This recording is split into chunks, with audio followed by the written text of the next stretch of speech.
ഈ ആലത്തൂരിൽ വന്നിരിക്കുകയാണ്.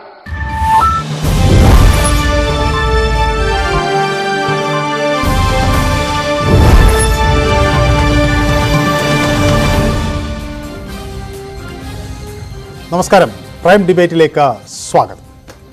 ഇന്ന് പ്രധാനമന്ത്രി നരേന്ദ്രമോദി സംസ്ഥാനത്ത് പ്രചാരണം നടത്തി. സംസ്ഥാനത്ത് ഇന്ന് താരപ്രചാരകരുടെ തിരക്കായിരുന്നു. തിരഞ്ഞെടുപ്പ് പ്രചാരണ രംഗത്ത് ഇന്ന് കേരളം മോദിക്കൊപ്പം രാഹുലിനെയും പ്രകാശ് കാരാട്ടിനെയും കൂടി കണ്ടു. മുഖ്യമന്ത്രിയെ കടന്നാക്രമിച്ചായിരുന്നു പ്രധാനമന്ത്രിയുടെ പ്രസംഗം.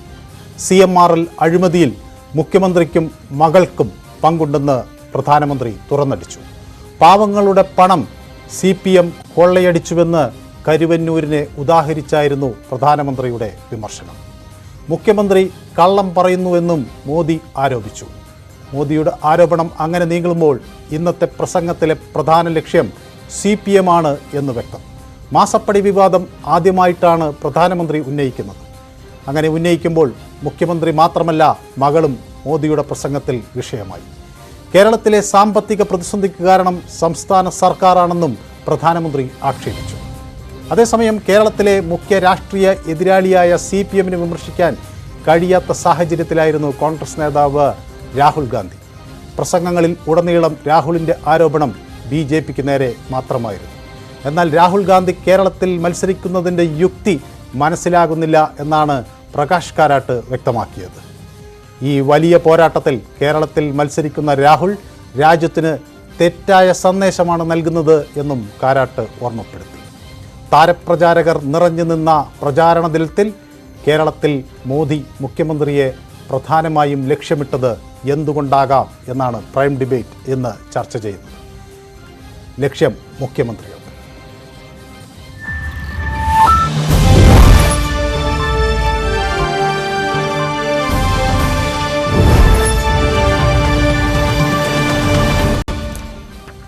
എന്നോടൊപ്പം ചേരുന്നു അതിഥികൾ ശ്രീ M ജയചന്ദ്രൻ, മാധ്യമപ്രവർത്തകൻ, ഒപ്പം VR അനൂപ്, കോൺഗ്രസ് പ്രവർത്തകൻ, BJP പ്രതിനിധി ഉല്ലാസ് ബാബുവിനെയും ഒപ്പം മാധ്യമപ്രവർത്തകൻ ആനന്ദ് കൊച്ചുകുടിയെയും പ്രതീക്ഷിക്കുന്നു. ആദ്യം ശ്രീ M ജയചന്ദ്രനിലേക്ക്. ശ്രീ M ജയചന്ദ്രൻ, ഇന്നത്തെ ലക്ഷ്യം മുഖ്യമന്ത്രിയായിരുന്നു, മകളെയും ആണ് ആരോപിക്കുന്നത്. ഈ തെരഞ്ഞെടുപ്പിൽ പ്രധാന ആരോപണ വിഷയമായി ഇന്ന് പ്രധാനമന്ത്രി മുന്നോട്ട് വെച്ചത് മുഖ്യമന്ത്രിക്കെതിരെയുള്ള ആരോപണങ്ങളാണ്. ഇത് എന്തുകൊണ്ടാകാം CPMനെ അല്ലെങ്കിൽ മുഖ്യമന്ത്രിയെ ഇത്രമാത്രം പ്രധാനമന്ത്രി ലക്ഷ്യമിടാൻ കാരണമെന്നാണ് താങ്കൾ കരുതുന്നത്?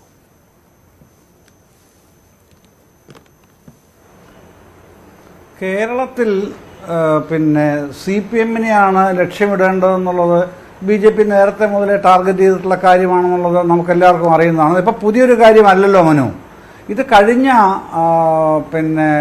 ഈ സ്വർണ്ണക്കള്ളക്കടത്ത് കേസുമായിട്ട് ഒന്നാം പിണറായി മന്ത്രിസഭയുടെ കാലത്ത് തന്നെ ഈ പ്രശ്നം ഉയർന്നിരുന്നു. പ്രതിപക്ഷം ഏകോപിത പ്രതിപക്ഷമായിട്ടാണല്ലോ UDFും BJPയും അന്ന് പ്രവർത്തിച്ചിരുന്നത്. മാധ്യമങ്ങളിൽ വലിയൊരു പങ്കും ആ പാത തന്നെയാണ് പിന്തുടർന്നതും. അപ്പോൾ ടാർഗറ്റ് അപ്പം തന്നെ മുഖ്യമന്ത്രി ഓഫീസ്, അങ്ങനെ മറ്റ് പല കാര്യങ്ങളുമായിരുന്നു. പക്ഷേ ജനങ്ങൾ അതിനല്ല മാൻഡേറ്റ് കൊടുക്കുന്നതെന്നുള്ളത് ഇലക്ഷനിൽ 2021 അസംബ്ലി തെരഞ്ഞെടുപ്പിൽ വ്യക്തമായി തെളിഞ്ഞതാണ്. അതിനു മുമ്പ് തന്നെ 2020 തദ്ദേശ തെരഞ്ഞെടുപ്പിൽ തെളിഞ്ഞതാണെങ്കിലും പക്ഷേ അതിന് ശമനമുണ്ടായില്ല. 2021 ഇലക്ഷൻ റിസൾട്ട് വരുന്നതുവരെ തുടരുകയും ചെയ്തു. അതിനുശേഷം ഇപ്പോൾ നോക്കൂ, ഇന്ന് പ്രധാനമന്ത്രി താങ്കൾ തന്നെ പറഞ്ഞല്ലോ, ഇപ്പോൾ രണ്ട് കാര്യങ്ങൾ പറഞ്ഞല്ലോ. ഒന്ന്, കരുവന്നൂർ പ്രശ്നം. എന്താണ് കരുവന്നൂർ അദ്ദേഹം ഇന്ത്യയുടെ പ്രധാനമന്ത്രി വന്ന് പറയുന്നത്, കേരളത്തിൽ പറയുന്നത് 1 ലക്ഷം കോടി രൂപയുടെ ഈ കുഴപ്പങ്ങൾ, അഴിമതി നടന്നിട്ടുണ്ടത്ര സഹകരണ മേഖലയിൽ. തൃശ്ശൂർ തന്നെ 100 കോടി രൂപ CPMുമായി ബന്ധപ്പെട്ട നേതാക്കളുടെ അത് കയ്യിലുണ്ട് എന്നാണ് പറയുന്നത്. അപ്പോൾ ബഹുമാനപ്പെട്ട പ്രധാനമന്ത്രി എന്ന് അഭിസംബോധന ചെയ്തുകൊണ്ട് തിരിച്ചൊരു ചോദ്യം ഞാൻ ഈ ചർച്ചയിൽ അങ്ങോട്ട് ചോദിക്കുകയാണ് മനു. ഈ 2023 നവംബർ 1 എറണാകുളം PMLA കോടതിയിൽ ED കരുവന്നൂർ കുറ്റപത്രം സമർപ്പിച്ചു. 12,000 പേജുള്ള കുറ്റപത്രം. 55 പേരാണ് പ്രതികൾ. ഒന്നാം ഘട്ട കുറ്റപത്രം എന്നാണ് പിന്നീട് വിശേഷിപ്പിച്ചത്. അപ്പോൾ അതിലാകപ്പാടെ പറയുന്ന തുക കരുവന്നൂർ ബാങ്കിൽ നടന്നിട്ടുള്ളത് 90 കോടി രൂപയുടെയാണെന്നാണ് ആ കുറ്റപത്രത്തിൽ പറയുന്നത്. അപ്പോൾ തന്നെ കോടതി വ്യക്തമാക്കുന്നുണ്ട്. അപ്പോൾ ഇത് അന്വേഷണം തുടർന്നുകൊണ്ടിരിക്കുകയാണെന്നും ഈ ED അവിടെ വ്യക്തമാക്കുന്നു. അപ്പോൾ PMLA കോടതി പറയുന്നുണ്ട്, നിങ്ങൾ പിന്നെ തുടർന്നുള്ള കാര്യങ്ങൾ എന്ന് നിങ്ങൾ പറയുന്നത് തുടർന്നുള്ള കാര്യങ്ങൾ ഈ കോടതിയിൽ വരുമ്പോൾ അന്നത് പരിശോധിച്ചിട്ട് ആവശ്യമായ കാര്യങ്ങൾ എടുക്കേണ്ടതുണ്ടോ എന്നുള്ളത് അന്ന് നോക്കി പ്രതികരിക്കാം എന്നാണ് കോടതി PMLA കോടതി പറയുന്നത്. അതിനുശേഷം നവംബർ 1 ശേഷം ഇതിപ്പോൾ നമ്മൾ സംസാരിക്കുന്ന എന്നാണ്, പിന്നെ ഏപ്രിൽ 15 2024. എവിടെ അന്വേഷണങ്ങൾ ഒരുപാട് നടക്കുന്നുണ്ട്, ഒരുപാട് പേരുടെ പേരിങ്ങനെ പുകമറയായിട്ട് വരുന്നുണ്ട്. പിന്നെ നിഗൂഢമായ അക്കൗണ്ടുകൾ എന്ന് പറഞ്ഞ് 5 അക്കൗണ്ടുകൾ കരുവന്നൂരെ പറയുന്നുണ്ട്, ബാങ്ക് ഓഫ് ഇന്ത്യയിലെ അക്കൗണ്ടിന്റെ കാര്യം പറയുന്നുണ്ട്. ഇതൊക്കെ ആയിട്ട് മുമ്പോട്ട് പോകാൻ ആരാണ് തടസ്സപ്പെടുത്തുന്നത്? ഇവിടുത്തെ ഗവൺമെന്റ് തടസ്സപ്പെടുത്തിയോ? LDF തടസ്സപ്പെടുത്തിയോ? CPM തടസ്സപ്പെടുത്തിയോ? ഇതൊക്കെ ശ്രീ M. ജയചന്ദ്രനിലേക്ക് മടങ്ങി വരാം. ശ്രീ ഒരു സെക്കൻഡ് ഉല്ലാസ് ബാബുവിലേക്ക് ഒന്ന് പോകേണ്ടതുണ്ട്. ശ്രീ ഉല്ലാസ് ബാബു, M. ജയചന്ദ്രന്റെ ചോദ്യം അതാണ്. ഇതൊക്കെ ഒരു ഇലക്ഷൻ സ്റ്റണ്ട് മാത്രമാണോ എന്ന് ആളുകൾ സ്വാഭാവികമായും സംശയിക്കില്ലേ? ഇതൊക്കെ പറയുന്നു, പക്ഷേ ഇത് നടന്ന അന്വേഷണങ്ങളിലൊന്നും കാര്യമായി ഉന്നതരിലേക്ക് അങ്ങനെ വലിയ തോതിൽ എത്താൻ കഴിഞ്ഞിട്ടില്ല. സ്വർണ്ണക്കടത്ത് കേസ് വലിയൊരു ഉദാഹരണമായി നമുക്ക് മുന്നിൽ ഉണ്ട്. ഇത് ഒരു തെരഞ്ഞെടുപ്പോടുകൂടി അവസാനിക്കുന്ന ആരോപണ പ്രത്യാരോപണങ്ങളായി മാത്രം ചുരുങ്ങുമോ എന്ന് ആരെങ്കിലും സംശയിച്ചാൽ അവരെ കുറ്റം പറയാൻ പറ്റുമോ? അല്ല, ഇതില് വളരെ കൃത്യമായിട്ട് മനു ഒരു കാര്യം പറഞ്ഞോട്ടെ. ഇടതുപക്ഷത്തിന്റെ പ്രതിനിധിയായിട്ടുള്ള അദ്ദേഹം സംസാരിച്ചത് എന്താണ്? ആ 90 കോടി രൂപയുള്ളൂ, ബാക്കിയുള്ളത് ഇല്ല. അങ്ങനെയുള്ള സാങ്കേതിക അല്ലെങ്കിൽ അദ്ദേഹത്തിന് മനസ്സിലാവാത്തതുമായിട്ടുള്ള കുറെ കാര്യങ്ങളാണ് എന്നുള്ളത്. അഴിമതി എന്ന് പറയപ്പെടുന്നത് വ്യക്തമായിട്ട് അവിടെ ഇല്ലേ? അത് കേസ് നിർത്തിവെച്ചു അല്ലെങ്കിൽ അന്വേഷണങ്ങൾ ഇനി മുന്നോട്ട് പോകുന്നില്ല എന്നിവരെ ആരെങ്കിലും അറിയിച്ചിട്ടുണ്ടോ? അത് ഒരു അന്വേഷണ ഏജൻസി ഒരു വിഷയവുമായി അന്വേഷിക്കുമ്പോൾ ആ അന്വേഷണ ഏജൻസിയുടെ സ്വാതന്ത്ര്യത്തോടുകൂടി അത് അന്വേഷിക്കും. അവിടെ ഇന്ന മാതിരി അന്വേഷിക്കാൻ പാടുള്ളൂ എന്ന് കൂടി ഇനി CPM നിശ്ചയിച്ച പോലെ അന്വേഷിക്കണമെന്ന് ഇദ്ദേഹം ആവശ്യപ്പെട്ട. പക്ഷെ അതിനൊരു സമയപരിധിയില്ലേ? 3, 4, 5 വർഷം കഴിഞ്ഞാലും ഇത് വരില്ല എന്ന സൂചനകൾ വരുന്നു എന്നതാണ് ചോദ്യം. സമയമില്ലേ സാർ? ഇവര് കട്ടത് ചെറിയ കാര്യമില്ല മനു. ഒരുപാട് കാലം ജനങ്ങൾ ഒരുപാട് തുടങ്ങി ഈ മനുഷ്യൻ. അപ്പൊ ഞാൻ നിങ്ങൾ പറഞ്ഞ പെടപെട്ടില്ല സാർ. നമ്മൾ പറയുമ്പോ നിങ്ങൾ ഞാൻ ശ്രീ M. ജയചന്ദ്രൻ സമയം തരാം. അദ്ദേഹത്തിന്റെ കഥാപ്രസംഗം ഞാൻ തുടങ്ങാം. അദ്ദേഹത്തിന് കൊടുക്കും സമയം കൊടുക്ക്, ചോദിക്കും. ശ്രീ M. ജയചന്ദ്രൻ, അദ്ദേഹത്തിന് തർക്കമില്ല, അങ്ങനെ ഒരു വാക്ക് പറയാം. അതിനിടയിൽ എന്തോ പറയാൻ ഉന്നയിച്ചത് ഒരു വാക്കല്ല, 5 മിനിറ്റ് ആള് പ്രസംഗിക്കട്ടെ, അതിന് ഞാൻ മറുപടി പറഞ്ഞു. അല്ല, അതിലുള്ള നിലപാട് പിന്നെ മനുവാണ് പറയേണ്ടത്. ഞാൻ അദ്ദേഹത്തോട് സമയം ചോദിച്ചിട്ടില്ല. ഞാൻ ആങ്കറായ താങ്കളോടാണ് പറഞ്ഞത് 1 മിനിറ്റ് സമയം മനു എന്നാണ് പറഞ്ഞത്. ഞാൻ ചോദിച്ചിട്ടില്ല. അദ്ദേഹത്തിന്റെ സൗജന്യത്തിൽ സമയം എനിക്ക് തരികയും വേണ്ട. ഏതായാലും അങ്ങ് ഒരു മുതിർന്ന മാന്യത കാണിക്കുന്നുണ്ടെങ്കിൽ മറ്റൊരാൾ സംസാരിക്കുമ്പോ കയറി അതിന്റെ ഉള്ളിൽ കയറി സംസാരിക്കുന്നതും ശരിയൊന്നല്ലോ. അങ്ങനെയാണെങ്കിൽ നിങ്ങൾ സംസാരിക്കുന്ന ഇടയിൽ ഞാൻ ഈ ചർച്ചയിൽ മുഴുവൻ സംസാരിച്ച് കാണിച്ചു തരാം. അതല്ല നമ്മളൊരു തർക്കത്തിലേക്കല്ല. തർക്കമല്ല, ഒരു കാര്യം ഇടതുപക്ഷത്തിന് എന്തിനാണെന്ന് ഇത്ര അധികം ബുദ്ധിമുട്ട്? എന്താ നിങ്ങൾക്ക് ഇത്ര വിഷമം ഒരു കാര്യം പറയുമ്പോ?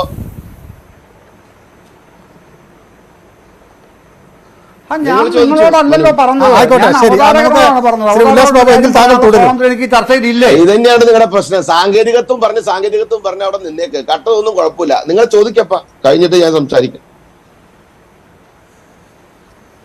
ശരി, ഞാൻ 1 മിനിറ്റ് ഞാൻ ആനന്ദ് കൊച്ചുകുടിയിലേക്ക് താങ്കളുടെ സൗജന്യത്തിൽ വേണ്ട. ആയിക്കോട്ടെ, ഞാൻ 1 മിനിറ്റ് ശ്രീ M. ജയചന്ദ്രൻ, ഞാൻ 2 പേരിലേക്കും മടങ്ങി വരാം. ഞാൻ സംസാരിക്കുമ്പോ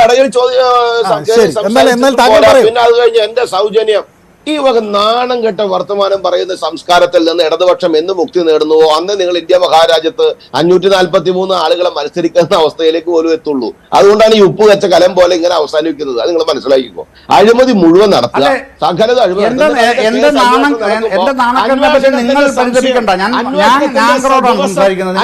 എത്ര ദിവസം നടത്തണം എന്നുള്ളതൊക്കെ ഇവർ നിശ്ചയിക്കുന്ന പോലെ നടത്തണമെന്നും പറഞ്ഞാൽ എന്റെ പൊന്നും മനു അതൊക്കെ അങ്ങ് കയ്യിൽ വെച്ചാൽ മതി എന്ന് ആ ബഹുമാന സുഹൃത്തോടൊന്ന് പറഞ്ഞു.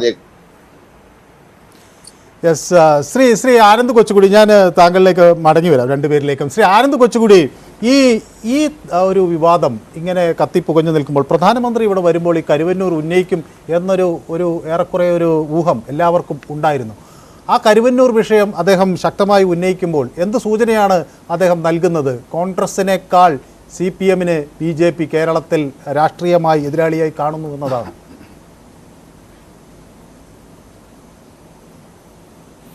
അല്ല, എനിക്ക് തോന്നുന്നത് തൃശ്ശൂർ പോലെയുള്ള മണ്ഡലത്തിൽ സുരേഷ് ഗോപിക്ക് ജയിക്കാനുള്ള ഒരു കാര്യമായിട്ടാണ് ഇത് പ്രധാനമന്ത്രി പറഞ്ഞത്, അല്ലെങ്കിൽ അതിന് ഉതകുന്ന രീതിയിലാണ്.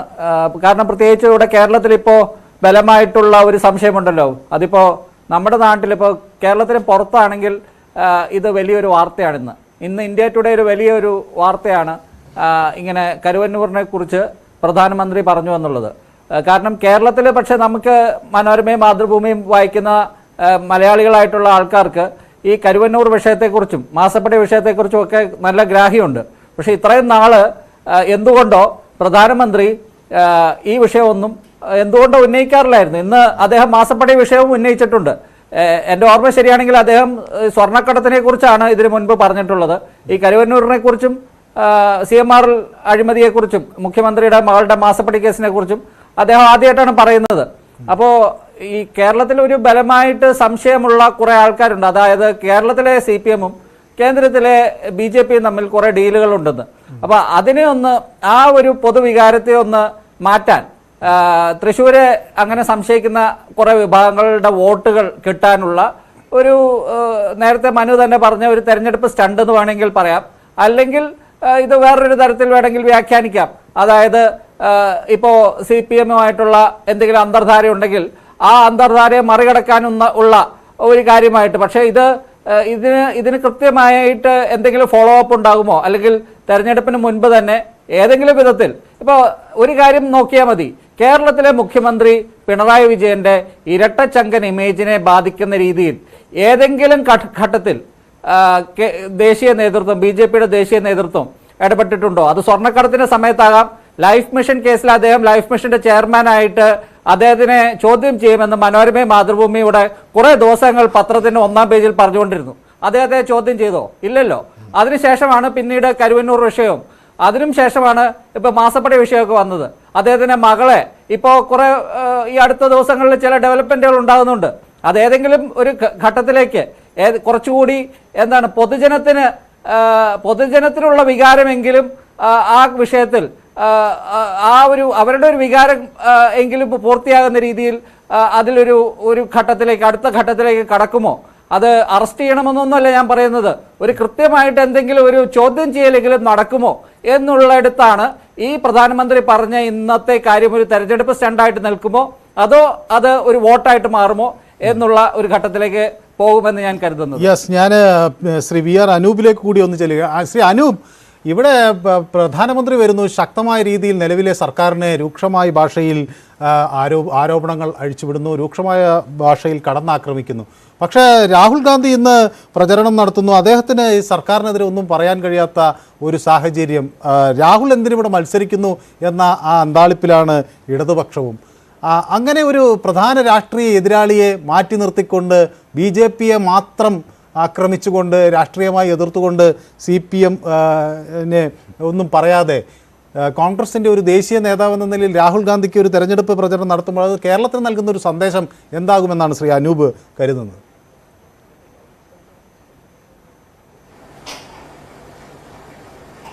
ഈ വിഷുക്കാലത്ത് കേരളത്തിൽ വളരെ ആവേശപൂർവ്വം ആളുകൾ സ്വീകരിച്ച ഒരു സിനിമയുടെ പ്രമേയം ഇതാണ്. ഒരു ക്യാമ്പസിനകത്ത് വിദ്യാർത്ഥി വിരുദ്ധമായ ഒരു റൌഡി സംഘം ഭരിക്കുമ്പോൾ വിദ്യാർത്ഥികൾ പുറത്തെ അധോലോക നായകനെ സ്വീകരിക്കേണ്ടി വരുന്ന സാഹചര്യം. പക്ഷെ അത് കേരളത്തിലെ ഇലക്ഷനിൽ അത് ഹിറ്റാകാൻ പോകുന്നില്ല. പിണറായി വിജയനോടുള്ള വിരുദ്ധതയിൽ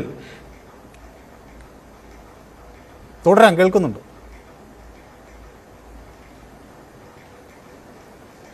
അല്ല, അതായത് വേറെ ഏതോ ടെലികാസ്റ്റിൽ കയറി വരുന്നുണ്ട്.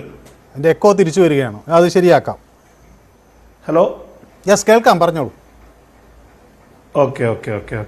അപ്പോൾ കേരളത്തെ സംബന്ധിച്ച് പിണറായിയോടുള്ള എതിർപ്പിനെ തുടർന്ന് മോദിയെ ബദലായി ആളുകൾ സ്വീകരിക്കുന്ന സാഹചര്യം നിലവിലില്ല.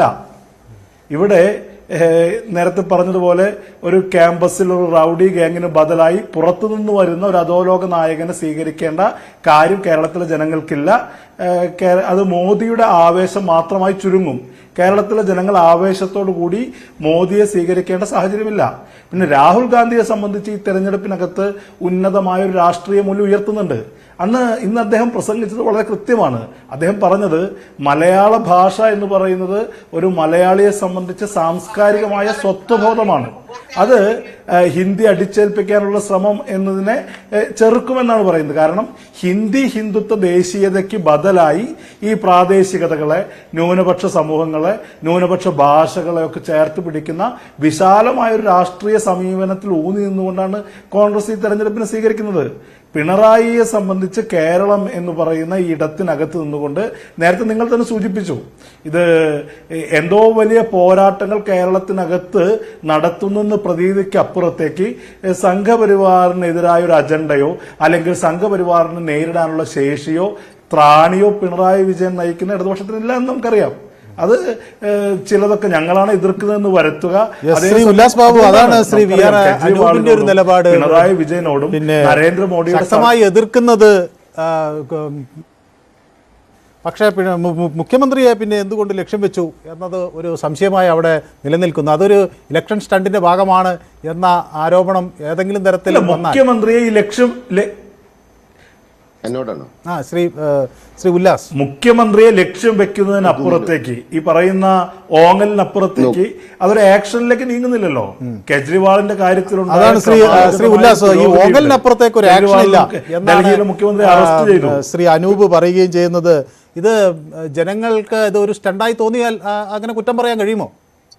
നോക്കൂ മനു, ഇതിനെ തെരഞ്ഞെടുപ്പ് സ്റ്റണ്ടായി ചിത്രീകരിക്കുക എന്ന് പറയപ്പെടുന്ന ദൗത്യമാണ് ഇടതുപക്ഷ രാഷ്ട്രീയത്തിനും വലതുപക്ഷ രാഷ്ട്രീയത്തിനും ഉള്ളത്. സ്വാഭാവികമായിട്ട് അവരുടെ രാഷ്ട്രീയത്തിന് അതേ പറയാൻ സാധ്യമാകൂ. ഞങ്ങളെ സംബന്ധിച്ച് യാഥാർത്ഥ്യങ്ങളാണ് ഞങ്ങൾ വിളിച്ചു പറയുന്നത്. ഞങ്ങളുടെ ബഹുമാനനായിട്ടുള്ള പ്രധാനമന്ത്രി കൃത്യമായിട്ട് തന്നെ ഇന്ന് ഈ പൊതുസമൂഹത്തിനോട് പറഞ്ഞ കാര്യങ്ങൾ എന്തുകൊണ്ടാണ് ന്യൂസ് 18 പോലെയുള്ള ഒരു ചാനൽ ചർച്ചയ്ക്കെടുത്തത്? നിങ്ങൾ ആ വിഷയം ചർച്ചയ്ക്കെടുത്തത് ആ ചർച്ചയ്ക്ക് കാര്യമാത്ര പ്രസക്തി ഉള്ളത് കൊണ്ട് തന്നെയാണ്. ഈ കേരളത്തിലെ ജനങ്ങളോട് ഞങ്ങൾ വർഷങ്ങളായിട്ടും അല്ലെങ്കിൽ മാസങ്ങളായിട്ടും വ്യക്തമായിട്ട് 8 വർഷമായിട്ട് പിണറായി സർക്കാരിന്റെ വിഷയങ്ങൾ അക്കമിട്ട് പറയുന്നുണ്ട്. ഇവർ നടത്തുന്ന ഓരോ ഡീലുകളും അത് കൃത്യമായി അഴിമതിയുടെ കറ പുരണ്ടിട്ടുണ്ട്. പിന്നെ അത് ഇന്ന സമയത്തെ അന്വേഷിക്കാൻ പാടുള്ളൂ, ഇന്ന സമയത്തെ അറസ്റ്റ് ചെയ്യാൻ പാടുള്ളൂ, ഇന്ന സമയത്തെ അതിന്റെ കുറ്റപത്രം കൊടുക്കാൻ പാടുള്ളൂ എന്ന് വിവിധ സംവിധാനങ്ങളിൽ അത് ചെയ്യണം അല്ലെങ്കിൽ ഇത്ര സമയത്ത് ചെയ്യണമെന്ന് പറയാൻ ആർക്കും അതിൽ അവകാശമില്ല. രണ്ടാമത്തെ കാര്യം, BJPയും CPMഉം തമ്മിൽ ഡീലുണ്ട് എന്ന ഫീല് മാറ്റാൻ വേണ്ടിയിട്ടാണ് ഈ പ്രവൃത്തി നടത്തിയത് എന്ന് ആരോപിക്കുന്നത് കേട്ടു. ഞങ്ങൾക്കൊന്നും ഇതൊക്കെ എത്ര കാലമായി തുടങ്ങിയിട്ട് കേരളത്തിൽ രാഷ്ട്രീയത്തിൽ തെരഞ്ഞെടുപ്പുകൾ നടക്കുന്ന കാലം അത്രയും കോൺഗ്രസ് പറയും ഞങ്ങളും CPMഉം തമ്മിൽ ഡീലുണ്ട്, CPM പറയും ഞങ്ങളും കോൺഗ്രസും തമ്മിൽ ഡീലുണ്ട്. ആരാ ഡീല്? ഇന്ത്യയും സഖ്യമാരാ? ഇടതുപക്ഷവും വലതുപക്ഷവും തമ്മിൽ കൃത്യമായ സഖ്യമല്ലേ? ഞങ്ങൾ കൃത്യമായി പറഞ്ഞില്ലേ ഇന്ന് ഇടത്തും വലത്തും നിന്നും ഒന്നും പൊതുസമൂഹത്തിന് കിട്ടാൻ പോകുന്നില്ല. കാരണം അവരുടെ അജണ്ട എന്ന് പറയപ്പെടുന്നത് സൂത്രങ്ങളാണ്, ഈ ജനങ്ങളെ പറ്റിക്കുന്ന അജണ്ടയാണ്. എന്താണ് രാഹുൽ ഗാന്ധി ഇന്ന് വയനാട്ടിൽ സംസാരിക്കുന്നത് ഞാൻ കേട്ടിരുന്നു. എന്താ അദ്ദേഹം പറഞ്ഞത്? മെഡിക്കൽ കോളേജ് വിഷയത്തിൽ വളരെ സിമ്പിളാണ്, പക്ഷേ അത് സർക്കാർ കൈകാര്യം ചെയ്യുന്നില്ല. മറ്റുള്ള കാര്യങ്ങളിലൊക്കെ കുറച്ച് സങ്കീർണതകളുണ്ട്, അത് ആലോചിക്കാം എന്ന് പറഞ്ഞ് ഇവരുടെ സഖ്യക്കാരെ കുറിച്ച് പറയുകയാണ്. സങ്കീർണമായ കാര്യങ്ങൾ ഇവർക്ക് പരിഹരിക്കാൻ സാധിക്കില്ല. വളരെ സിമ്പിൾ ആയിട്ടുള്ള കാര്യങ്ങൾ ഇവർ എതിർപ്പുമാണ് അങ്ങോട്ടും ഇങ്ങോട്ടും എന്ന് പറയപ്പെടുന്നത്. അതാണ് രാഷ്ട്രീയ സ്റ്റണ്ട് എന്ന് പറയപ്പെടുന്നത്, അതാണ് രാഷ്ട്രീയ ഗിമ്മിക്ക് എന്ന് പറയപ്പെടുന്നത്. ഞങ്ങളെ സംബന്ധിച്ച് കൃത്യമാണ്. കരുവന്നൂർ വിഷയമായിക്കോട്ടെ, മറ്റേത് വിഷയമായിക്കോട്ടെ, മാസപ്പടി വിഷയമായിക്കോട്ടെ, മാതൃഭൂമിയും മനോരമയും എഴുതിയതനുസരിച്ചല്ല ഞങ്ങൾ ഇവിടെ ഓരോ കാര്യങ്ങളും നിശ്ചയിക്കുന്നു. ഞങ്ങളുടെ രാഷ്ട്രീയ പാർട്ടി പ്രവർത്തിക്കുന്നതും അന്വേഷണ ഏജൻസികളും പത്രമാധ്യമങ്ങൾ എഴുതുന്ന പ്രകാരമല്ല പോകുന്നത് എന്നുമാണ് എന്റെ വിശ്വാസം. നേരത്തെ ഒരു വ്യക്തി പറഞ്ഞതിന്റെ അടിസ്ഥാനത്തിൽ ഞാൻ പറഞ്ഞതാണ്. സ്വാഭാവികമായിട്ട് ഞങ്ങളെ സംബന്ധിച്ച് വളരെ കൃത്യമാണ്. അഴിമതി നടത്തിയ സർക്കാരിനെ കൃത്യമായ രീതിയിൽ അന്വേഷണ സംഘം നടത്തുന്ന പ്രവർത്തനങ്ങളെ കൃത്യമായി വാച്ച് ചെയ്തുകൊണ്ട് അത് പൊതുസമൂഹങ്ങളിൽ ഞങ്ങൾ പ്രവർത്തിക്കും. ഞങ്ങൾ ആ കാര്യം അങ്ങേക്കുള്ള മറുപടി ഇത് വരുന്നു, ഇത് സമയമെടുത്താലും ഇത് വരും എന്നാണ് BJP നൽകുന്ന സൂചന? ഇന്നത്തെ ഈ പ്രസംഗവും എളുപ്പത്തിൽ കട്ടു എന്ന് വിചാരിച്ചിട്ട് എളുപ്പത്തിൽ അത് അന്വേഷണ ഏജൻസിക്ക് കണ്ടെത്താൻ കുറച്ച് സമയമെടുക്കും. കക്കാൻ നല്ല മിടുക്കുള്ള ആളുകളാണ് അവര്. അപ്പൊ അതുകൊണ്ട് അവർ കട്ടത് കൃത്യമായി അന്വേഷിച്ച് അതിന്റെ യഥാർത്ഥ വേരുകളിലേക്ക് ആഴ്ന്നിറങ്ങി ചെന്ന് കാര്യങ്ങളെ പഠിച്ച് അതിന് യഥാർത്ഥ കുറ്റവാളികളെ ഒന്നൊന്നൊന്നൊന്നായി കണ്ടെത്തുമ്പോ ഇറ്റ് വിൽ ടേക്ക് ടൈം. അത് അന്വേഷണ ഏജൻസിയാണ് തീരുമാനിക്കേണ്ടത്. അത് അവർ തീരുമാനിക്കട്ടെ, അത് നടപ്പിലാകും എന്നുള്ളത് യാഥാർത്ഥ്യമാണ്. പക്ഷെ അഴിമതി എന്ന് പറയപ്പെടുന്ന കാര്യം കൃത്യമാണല്ലോ, അതിനകത്ത് വ്യക്തമായി നടന്നിട്ടുണ്ടല്ലോ. ആ സംഭവത്തെ കുറിച്ച് പറയുമ്പോൾ എന്നോട് ചൂടായിട്ടോ അല്ലെങ്കിൽ എനിക്കൊപ്പം വരുന്ന BJP പ്രതിനിധികളോട് ഒരു ഇറിറ്റേഷൻ ക്രിയേറ്റ് ചെയ്തിട്ടോ ഇടതുപക്ഷക്കാരോ വലതുപക്ഷക്കോ കാര്യമില്ല. ഈ തെരഞ്ഞെടുപ്പ് എന്ന് പറയപ്പെടുന്നത് മൂന്നാം തവണ അധികാരത്തിലേക്ക് BJP പോകുന്ന തെരഞ്ഞെടുപ്പാണ്. അതിൽ കേരളത്തിൽ NDAയുടെ പ്രതിനിധികൾ കൃത്യമായി അതിനകത്ത് പോകും. അവിടെ ഇടതുപക്ഷത്തിന്റെയും വലതുപക്ഷത്തിന്റെയും ഈ രാഷ്ട്രീയ ഗിമ്മിക്കിനെ ചോദ്യം ചെയ്തുകൊണ്ടുള്ള പബ്ലിക് മാൻഡേറ്റ് കൃത്യമായിട്ടുണ്ടാകും എന്നുള്ളത് മനു ഉറപ്പിച്ചു. ശ്രീ ജയചന്ദ്രൻ, അതാണ് ഇടതും വലതും ഒരു ഗിമ്മിക്കാണ് കളിക്കുന്നത് എന്നാണ് ശ്രീ ഉല്ലാസ് ബാബു ആരോപിക്കുന്നത്. അതേസമയം ഈ അന്വേഷണം വരുന്നുണ്ട് എന്ന സൂചനയാണ് അദ്ദേഹം നൽകുന്നത്. ഇത് തുടക്കമായിട്ടേ ഉള്ളൂ. മോദിയും അത് തന്നെയാണ് പറയുന്നത്. ഈ കണ്ടതൊക്കെ ട്രയലറാണ്, ഇനി വരാനിരിക്കുന്നതാണ് യഥാർത്ഥ ചിത്രം എന്നതാണ്. അപ്പോൾ ഇത് എങ്ങോട്ടെങ്കിലും മുകളിലേക്ക് എത്തും എന്ന ഒരു ആത്മവിശ്വാസമാണ് അവിടെ പ്രകടമാകുന്നത്. ശ്രീ M ജയചന്ദ്രൻ. അതെ അതെ അതെ അതെ അതെ ഞാൻ പക്ഷേ പറഞ്ഞത് അതല്ലല്ലോ മനു. താങ്കളുടെ ചോദ്യത്തിനാണ് ഞാൻ മറുപടി പറഞ്ഞത്. അതായത് പ്രധാനമന്ത്രി ഇന്ന് തൃശ്ശൂർ വന്ന് പ്രസംഗിച്ച ഒരു കാര്യം, തിരുവനന്തപുരത്ത് വന്ന് പ്രസംഗിച്ച കാര്യത്തെക്കുറിച്ച് ഞാൻ അഭിപ്രായം പറഞ്ഞില്ല. ഞാൻ തൃശ്ശൂർ വന്ന് അദ്ദേഹം പറഞ്ഞ അതിനെക്കുറിച്ച് മാത്രമാണ് കരുവന്നൂർ ഇഷ്യൂവിൽ അദ്ദേഹം നടത്തിയ പ്രതികരണം അല്ലെങ്കിൽ പ്രസംഗം. അതാണ് ഞാൻ എൻ്റെ സംശയത്തിൻ്റെ രൂപത്തിൽ ഇത് നമ്മൾ മനസ്സിലാക്കുന്നത് അന്വേഷണം തുടരുന്നു എന്ന് അവർ പറയുമ്പോൾ മനസ്സിലാക്കുന്നുണ്ട്. പക്ഷേ ഇതെവിടെയാണ് ഈ അന്വേഷണത്തിൻ്റെ വിചാരണ നടക്കുന്നത്? PMLA കോടതിയിലാണെന്നാണല്ലോ നമ്മളെല്ലാവരും വിചാരിക്കുന്നത്. നിയമപ്രകാരം അങ്ങനെ ചെയ്യാനും കഴിയൂ. അപ്പോൾ PMLA കോടതിയിൽ സമർപ്പിച്ച 12,000 പേജുള്ള കുറ്റപത്രം എന്നുള്ളത് സങ്കല്പമാണോ? അതെനിക്ക് മനസ്സിലാകാഞ്ഞിട്ടാണോ? അത് താങ്കൾക്ക് മനസ്സിലായിട്ടുള്ളതായിരിക്കുമല്ലോ. താങ്കൾ അത് പറഞ്ഞാൽ മതി. അതിനെപ്പറ്റി എൻ്റെ മനസ്സിലാക്കലിൻ്റെ പരിമിതിയോ പോരായികയോ ഭാഷാ പരിജ്ഞാനം ഇല്ലായികയോ ഒക്കെ ആണെങ്കിൽ താങ്കളത് വിശദീകരിച്ച് തന്നാൽ മതി കേട്ടോ. എനിക്ക് മനസ്സിലാവാത്തതുകൊണ്ടാണെന്ന് പറഞ്ഞതിൻ്റെ ഭാഗമായിട്ട് ഞാൻ ചോദിക്കുകയാണ്. ഈ നവംബർ 1-ാം തീയതിയാണ് 12,000 പേജുള്ള കുറ്റപത്രം കൊടുത്തത്. അതിൽ 55 പേരാണ് പ്രതികൾ. 90 കോടി രൂപയുടെയാണ് അതിൽ പറയുന്ന അഴിമതി നടന്നതായി പറയപ്പെടുന്നത്. അതിനുശേഷം ഈ അന്വേഷണത്തിലിരിക്കുകയാണ് 1-ാം ഘട്ട കുറ്റപത്രമാണിത്, ബാക്കി അടുത്ത തവണ സമർപ്പിക്കുമെന്ന് പറഞ്ഞപ്പോഴാണ് കോടതിയുടെ പ്രതികരണം ഉണ്ടാകുന്നത്. ശരി, അടുത്ത നിങ്ങൾ അന്വേഷണത്തിൽ ഇരിക്കുകയാണല്ലോ, കുറ്റപത്രം സമർപ്പിക്കുമ്പോൾ അതിനെക്കുറിച്ച് അഭിപ്രായം പറയാം എന്നാണ് കോടതി പ്രതികരിച്ചത്. ഈ കാര്യമേ ഞാൻ പറഞ്ഞുള്ളൂ. ഇത് പ്രധാനമന്ത്രി പറഞ്ഞതല്ല. PMLA കോടതിയിൽ നമ്മൾ ആദ്യമായി മാസപ്പടി വിവാദവും പ്രധാനമന്ത്രി ഉന്നയിക്കുകയാണ്. മുഖ്യമന്ത്രിയല്ല, മകളെയും പറയുന്നുണ്ട്. അല്ല, ഞാൻ അതിലേക്ക് വന്നില്ല മനു. ഞാൻ പറഞ്ഞത് ഈ വിഷയത്തിൽ അതല്ലാതെ അപ്പം അദ്ദേഹം ഇന്ന് പറയുന്നത് പോലെ 1 ലക്ഷം കോടി രൂപയുടെ അഴിമതി സഹകരണ രംഗത്ത് നടന്നിട്ടുണ്ടെങ്കിൽ, തൃശ്ശൂർ ജില്ലയിൽ മാത്രം 100 കോടി രൂപയുടെ അഴിമതി നടന്നിട്ടുണ്ടെങ്കിൽ അതെന്താണെന്നുള്ള അറിയാനുള്ള അവകാശം കേരളത്തിനുണ്ട്. അതാണ് എൻ്റെ അഭിപ്രായം, നിലപാടതാണ്.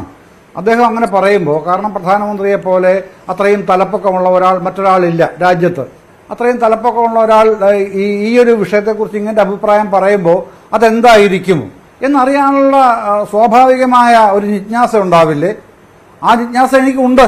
അതാണ് ഞാൻ പറയുന്നത്. അങ്ങനെ ഉണ്ടെങ്കിൽ അതെന്താണ് മുമ്പോട്ട് കൊണ്ടുപോകാത്തത്? എൻഫോഴ്സ്മെന്റ് ഡയറക്ടറേറ്റ് എന്ന് പറയുന്ന ED, ദേശീയ അന്വേഷണ സംഘം, എന്താണ് അതുമായിട്ട് മുമ്പോട്ട് പോവാത്തത് എന്നുള്ളത് മാത്രമല്ല, അതുമായി ബന്ധപ്പെട്ട ഒരു കാര്യങ്ങൾ ഇപ്പോൾ 1-ാം ഘട്ട കുറ്റപത്രം സമർപ്പിക്കുന്ന ഘട്ടം എന്ന് പറയുമ്പോൾ 1-ാമത്തെ പ്രതി അറസ്റ്റ് ചെയ്ത് 60 ദിവസത്തിനകം 1-ാം ഘട്ട കുറ്റപത്രം നവംബർ 1-ന് സമർപ്പിച്ചു.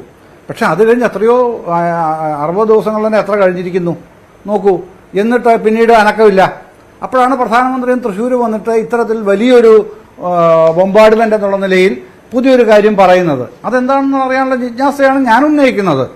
അതാണ് എന്നെ സംബന്ധിച്ചോളം ചർച്ചയിൽ പങ്കെടുക്കുമ്പോൾ അറിയണമെന്നുള്ളത്. അതിൻ്റെ അകത്ത് അത് ഇടതുപക്ഷത്തിൻ്റെ അസഹിഷ്ണുതയാണോ എന്ന് ചോദിച്ചാൽ അങ്ങനെ ജിജ്ഞാസ ഉണ്ടാകുന്ന അസഹിഷ്ണുതയാണെന്ന് താങ്കൾക്ക് തോന്നുന്നെങ്കിൽ മാത്രമേ എനിക്ക് മറുപടി പറയാൻ പറ്റൂ. പാനലിസ്റ്റുകൾ ചോദിച്ചാൽ അസഹിഷ്ണുതയാണെന്ന് അവർ വിലയിരുത്തിയാൽ എനിക്കൊന്നും പറയാനില്ല.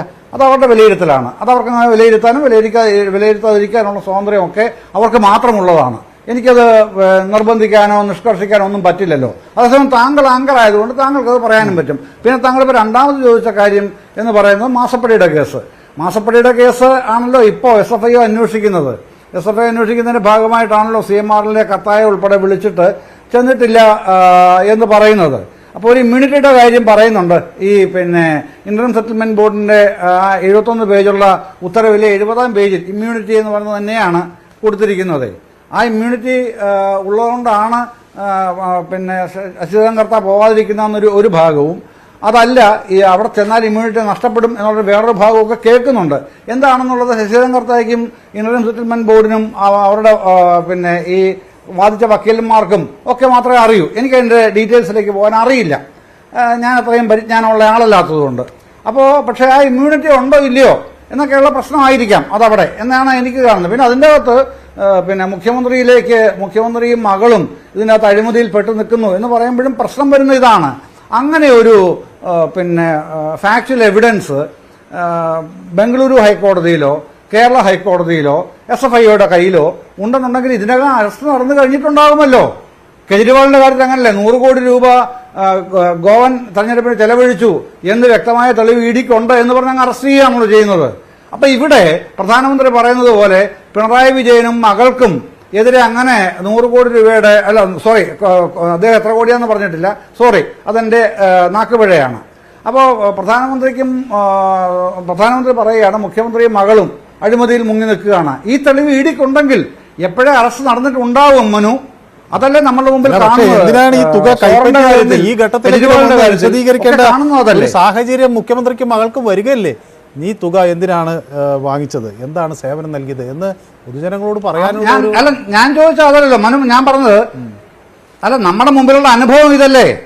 ഞാൻ താങ്കളോട് ചോദിക്കുന്ന അതാണ്. നമ്മളുടെ മുമ്പിലുള്ള അനുഭവം അങ്ങനെ തെളിവുണ്ട് എന്ന് പറഞ്ഞിട്ടാണ് കോടതി അറസ്റ്റ് ചെയ്യുന്നത്. അത്ര സ്ട്രിഞ്ചന്റ് ആണ് ഇവരുടെ EDയുടെ പ്രവർത്തന പദ്ധതികളും അവരുടെ പ്രവർത്തിക്കാനുള്ള നിയമങ്ങളും ഒക്കെ അത്രയും സ്ട്രിക്റ്റ് ആയിട്ടുള്ളതായതുകൊണ്ട് അവർക്ക് അറസ്റ്റ് ചെയ്യാം, പിന്നീട് പ്രൂവ് ചെയ്താൽ മതി. അതൊക്കെ നമ്മൾ കണ്ടുകൊണ്ടിരിക്കുന്നതാണ്. അപ്പോൾ പ്രധാനമന്ത്രി പക്ഷെ പറയുന്നു ഇങ്ങനെ മുഖ്യമന്ത്രിയും മകളും അഴിമതിയിൽ മുങ്ങി നിൽക്കുകയാണ്. അദ്ദേഹത്തിന് പറയണമെങ്കിൽ സ്വാഭാവിക അന്വേഷണ ഏജൻസിയുടെ കയ്യിൽ നിന്ന് വിവരങ്ങൾ കിട്ടാതെ പറയാൻ കഴിയില്ലല്ലോ. അതാണ് ഞാൻ ചോദിക്കുന്നത്. അങ്ങനെ ഉണ്ടെങ്കിൽ അത് എപ്പോഴേ നടപടി എടുത്തേനേമായിരുന്നു ഈ അന്വേഷണ ഏജൻസി എന്നുള്ള സംശയമാണ് ഞാനിവിടെ പ്രകടിപ്പിക്കുന്നത്. വ്യക്തമാണ്. ശ്രീ അനൂപ്, ഈ അങ്ങനെ തെളിവൊന്നും ഇല്ലാത്തൊരു കാര്യം പ്രധാനമന്ത്രി എടുത്തു പറയുന്നു. രാഹുൽ ഗാന്ധി അതിനെ സംബന്ധിച്ച് വ്യക്തമായി ഒന്നും പറയുന്നില്ല. പക്ഷേ കോൺഗ്രസ് നേതാക്കൾ രൂക്ഷമായി ഈ വിഷയം തന്നെ പല ഘട്ടങ്ങളിലായി ഉന്നയിക്കുന്നുണ്ട്. മൊത്തത്തിലൊരു ആശയക്കുഴപ്പം ഇത് സൃഷ്ടിക്കുന്നുണ്ടോ കോൺഗ്രസിൽ? നേതൃത്വം ഒരു കാര്യം പറയുന്നു, ദേശീയ നേതൃത്വത്തിന് പക്ഷേ അത് ഇവിടെ ആണയിട്ട് പറയാൻ കഴിയുന്നില്ല. പ്രകാശ് കാരാട്ടിനും രാഹുൽ ഗാന്ധിയെ അങ്ങനെ അങ്ങ് ആക്രമിക്കാൻ കഴിയുന്നില്ല. അദ്ദേഹം ഇവിടെ എന്തിനു വന്നു, അദ്ദേഹത്തിന് ഇവിടെ വരാതിരിക്കാമായിരുന്നില്ലേ, തമ്മിൽ മത്സരിക്കണോ, ഇങ്ങനെയൊക്കെയുള്ള ചോദ്യങ്ങൾ ഒരു ആശയക്കുഴപ്പത്തിന് വഴിവെക്കില്ലേ ഏതെങ്കിലുമൊക്കെ ഘട്ടത്തിൽ? അല്ല, അതിനു മുമ്പ് CPM-ന് വേണ്ടി സംസാരിച്ച ഇടത് സഹയാത്രികൻ അദ്ദേഹം അറിയാതെ തന്നെ പറഞ്ഞത് എന്താ, അരവിന്ദ് കെജ്രിവാളിനെതിരെ വ്യക്തമായ തെളിവ് ഇഡിയുടെ കയ്യിലുണ്ടെന്നാ. ദേശീയ തലത്തിൽ CPM-ഉം കോൺഗ്രസും അടക്കമുള്ള ആളുകൾ അത് കെട്ടിച്ചമച്ച തെളിവുകളാണെന്ന് പറയുമ്പോൾ കെജ്രിവാളിനെതിരെ തെളിവുണ്ടെന്നാണ് അദ്ദേഹം പറയുന്നത്. കെജ്രിവാളിനെതിരെ എന്ത് തെളിവാണുള്ളത്? ആ 100 കോടിയുടെ കാര്യത്തിൽ എന്തെങ്കിലും ട്രാൻസാക്ഷൻ നടന്നതായി ഇതുവരെ കോടതിയിൽ തെളിയിക്കാൻ പറ്റിയിട്ടില്ല. കെജ്രിവാളിനെതിരെ ഒരു തെളിവില്ല.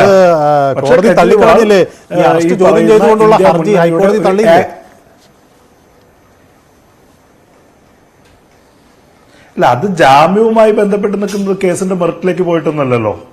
ഈ പറയുന്ന ട്രാൻസാക്ഷനുമായി ബന്ധപ്പെട്ടൊരു തെളിവ് കോടതിയിൽ കൊണ്ടുവരാൻ അവർക്കിപ്പോഴും കഴിഞ്ഞിട്ടില്ല. ഇനി CPM-ന്റെ നിലപാട് അതാണോ? കെജ്രിവാളിനെതിരെ വ്യക്തമായ തെളിവിന്റെ അടിസ്ഥാനത്തിലാണ് അറസ്റ്റ് ചെയ്തതെന്നുള്ള നിലപാട് CPM-നുണ്ടോ? ഈ പ്രതിനിധി പറയുന്ന നിലപാടാണോ? അദ്ദേഹം CPM-നെ പ്രതിനിധീകരിച്ചാണോ ചർച്ചയിൽ സംസാരിക്കുന്നത് എനിക്കറിയില്ല. അദ്ദേഹത്തിന്റെ സ്വതന്ത്രമായ നിലപാടാണെങ്കിൽ അങ്ങനെ. പക്ഷെ CPM അങ്ങനെ ഒരു നിലപാട് സ്വീകരിച്ചിട്ടില്ല. കെജ്രിവാളിനെതിരെ വ്യക്തമായ തെളിവുകളുടെ അടിസ്ഥാനത്തിൽ ഈ പറയുന്ന ED അദ്ദേഹത്തെ അറസ്റ്റ് ചെയ്തു എന്നുള്ള നിലപാട് CPM-നില്ല. ഇവിടെ കെജ്രിവാളിനെതിരെ അത്തരം ഒരു നിലപാടിലേക്ക് പോകാൻ എന്താണ് കാരണം? അദ്ദേഹം ഇന്ത്യ മുന്നണിയുടെ ആക്റ്റീവ് പാർട്ണറാണ് അദ്ദേഹത്തിന്റെ പാർട്ടി. CPM-നെ പോലെ ഇന്ത്യ മുന്നണിയുടെ ഭാഗമാണെന്ന് പ്രഖ്യാപിച്ചുകൊണ്ട് ഒരു ഘട്ടത്തിൽ ആ മുന്നണി സംവിധാനത്തിന്റെ ഭാഗമാകാതെ അതിന്റെ നയരൂപീകരണത്തിൽ നിന്ന് വിട്ടുനിൽക്കുന്ന ഒരു നിലപാടല്ല കെജ്രിവാൾ സ്വീകരിച്ചത്. കെജ്രിവാൾ ഡൽഹിയിൽ കോൺഗ്രസുമായി അദ്ദേഹം അലയൻസിൽ ഏർപ്പെടുന്നുണ്ട്. അതിനുശേഷം അതുകൊണ്ട് ഇവിടെ ഒരു ടൈപ്പ് ഉണ്ട് എന്നാണോ? അതെ അതെ അതെ, വളരെ വ്യക്തമാണ്, വളരെ വ്യക്തമാണ്. തെളിവൊന്നുമല്ല. നിങ്ങൾ BJP-യോട് സ്വീകരിക്കേണ്ട ഒരു നിലപാടുണ്ട്. നിങ്ങൾക്ക് കോൺഗ്രസ് BJP-യെ എതിർക്കാം, പക്ഷെ കോൺഗ്രസുമായി ചോദിക്കുന്നത് ദേശീയ അടിസ്ഥാനത്തിൽ ആളുകളല്ലേ, പിന്നെ എങ്ങനെയാണ് ഇവിടെ BJP-യും CPM-ഉം ഒരു ടൈപ്പ് ഉണ്ട് എന്ന് ആരോപിക്കുന്നതിൽ എന്താണ് ഒരു ഔചിത്യം എന്നാണ് അദ്ദേഹം ചോദിക്കുന്നത്. ദേശീയ തലത്തിൽ നിങ്ങൾ ഒന്നായാണ് മത്സരിക്കുന്നത്, പിന്നെ ഇവിടെ ഒരു ടൈപ്പ് BJP-യും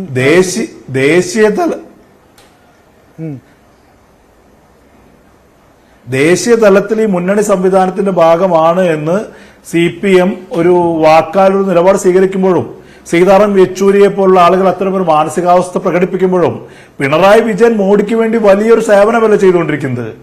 അതിനെ ഒരു നേരത്തെ പറഞ്ഞൊരു ആക്റ്റീവ് പാർട്ട്ണർ, നമുക്ക് പാർട്ട്ണർഷിപ്പിൽ തന്നെ സൈലന്റ് പാർട്ട്ണറും ആക്റ്റീവ് പാർട്ട്ണറും ഉണ്ടല്ലോ. ഇവിടെ അരവിന്ദ് കെജ്രിവാളിന്റെ പാർട്ടി അവിടെ വളരെ ആക്റ്റീവായി മുന്നണി സഖ്യത്തിന്റെ കാര്യത്തിൽ മറ്റു കാര്യങ്ങളിൽ ഇന്ത്യ മുന്നണിയുടെ യോഗങ്ങൾ പങ്കെടുക്കുമ്പോൾ CPM-നെ പിറകോട്ട് വലിക്കുന്ന, CPM-നകത്തു നിന്ന് തന്നെ അതിനെ പിറകോട്ട് വലിക്കുന്ന ഒരു ഫോഴ്സായി പിണറായി വിജയൻ പ്രവർത്തിക്കുന്നത് ആർക്ക് വേണ്ടി എന്നുള്ള ചോദ്യം വളരെ പ്രസക്തമല്ലേ?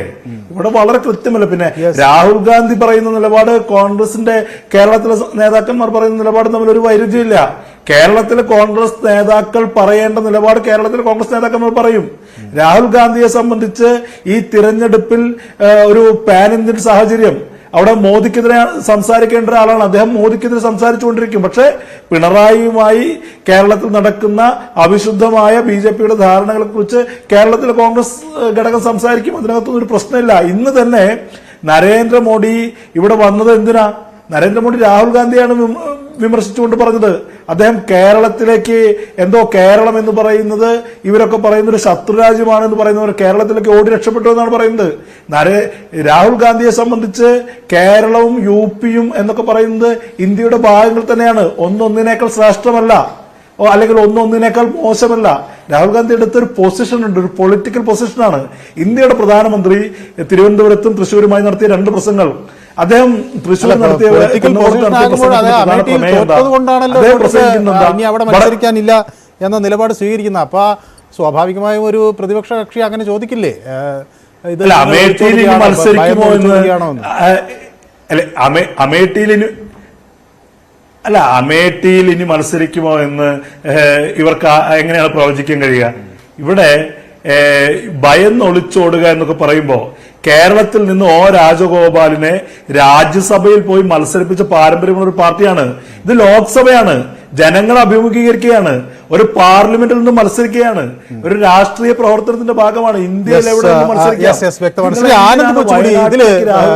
ആനന്ദ് കൊച്ചുകൂടി ഒന്ന് ഇടപെട്ടാൽ നന്നായിരിക്കുമെന്നാണ് എനിക്ക് തോന്നുന്നത്. എന്താണെന്ന് വെച്ചാൽ ഇവിടെ ശ്രീ ജയചന്ദ്രൻ പറയുന്നത് ഇത് സ്വാഭാവികമായും ഒരു ഇലക്ഷൻ സ്റ്റണ്ട് എന്ന നിലയിൽ ഇങ്ങനെ പറയുന്നു, ഇതിനപ്പുറത്തേക്ക് എത്തുന്നില്ല എന്ന് പറയുന്നു. അതേസമയം കോൺഗ്രസ് വക്താവ് VR അനൂപ് പറയുന്നത് ഇത് അവർ തമ്മിലുള്ള ഒരു ഒത്തുതീർപ്പാണ്, ഒരു ധാരണയാണ്. ശ്രീ ആനന്ദ് കൊച്ചുകൂടി എങ്ങനെയാണ് ഈ സാഹചര്യത്തെ വിലയിരുത്തുന്നത്?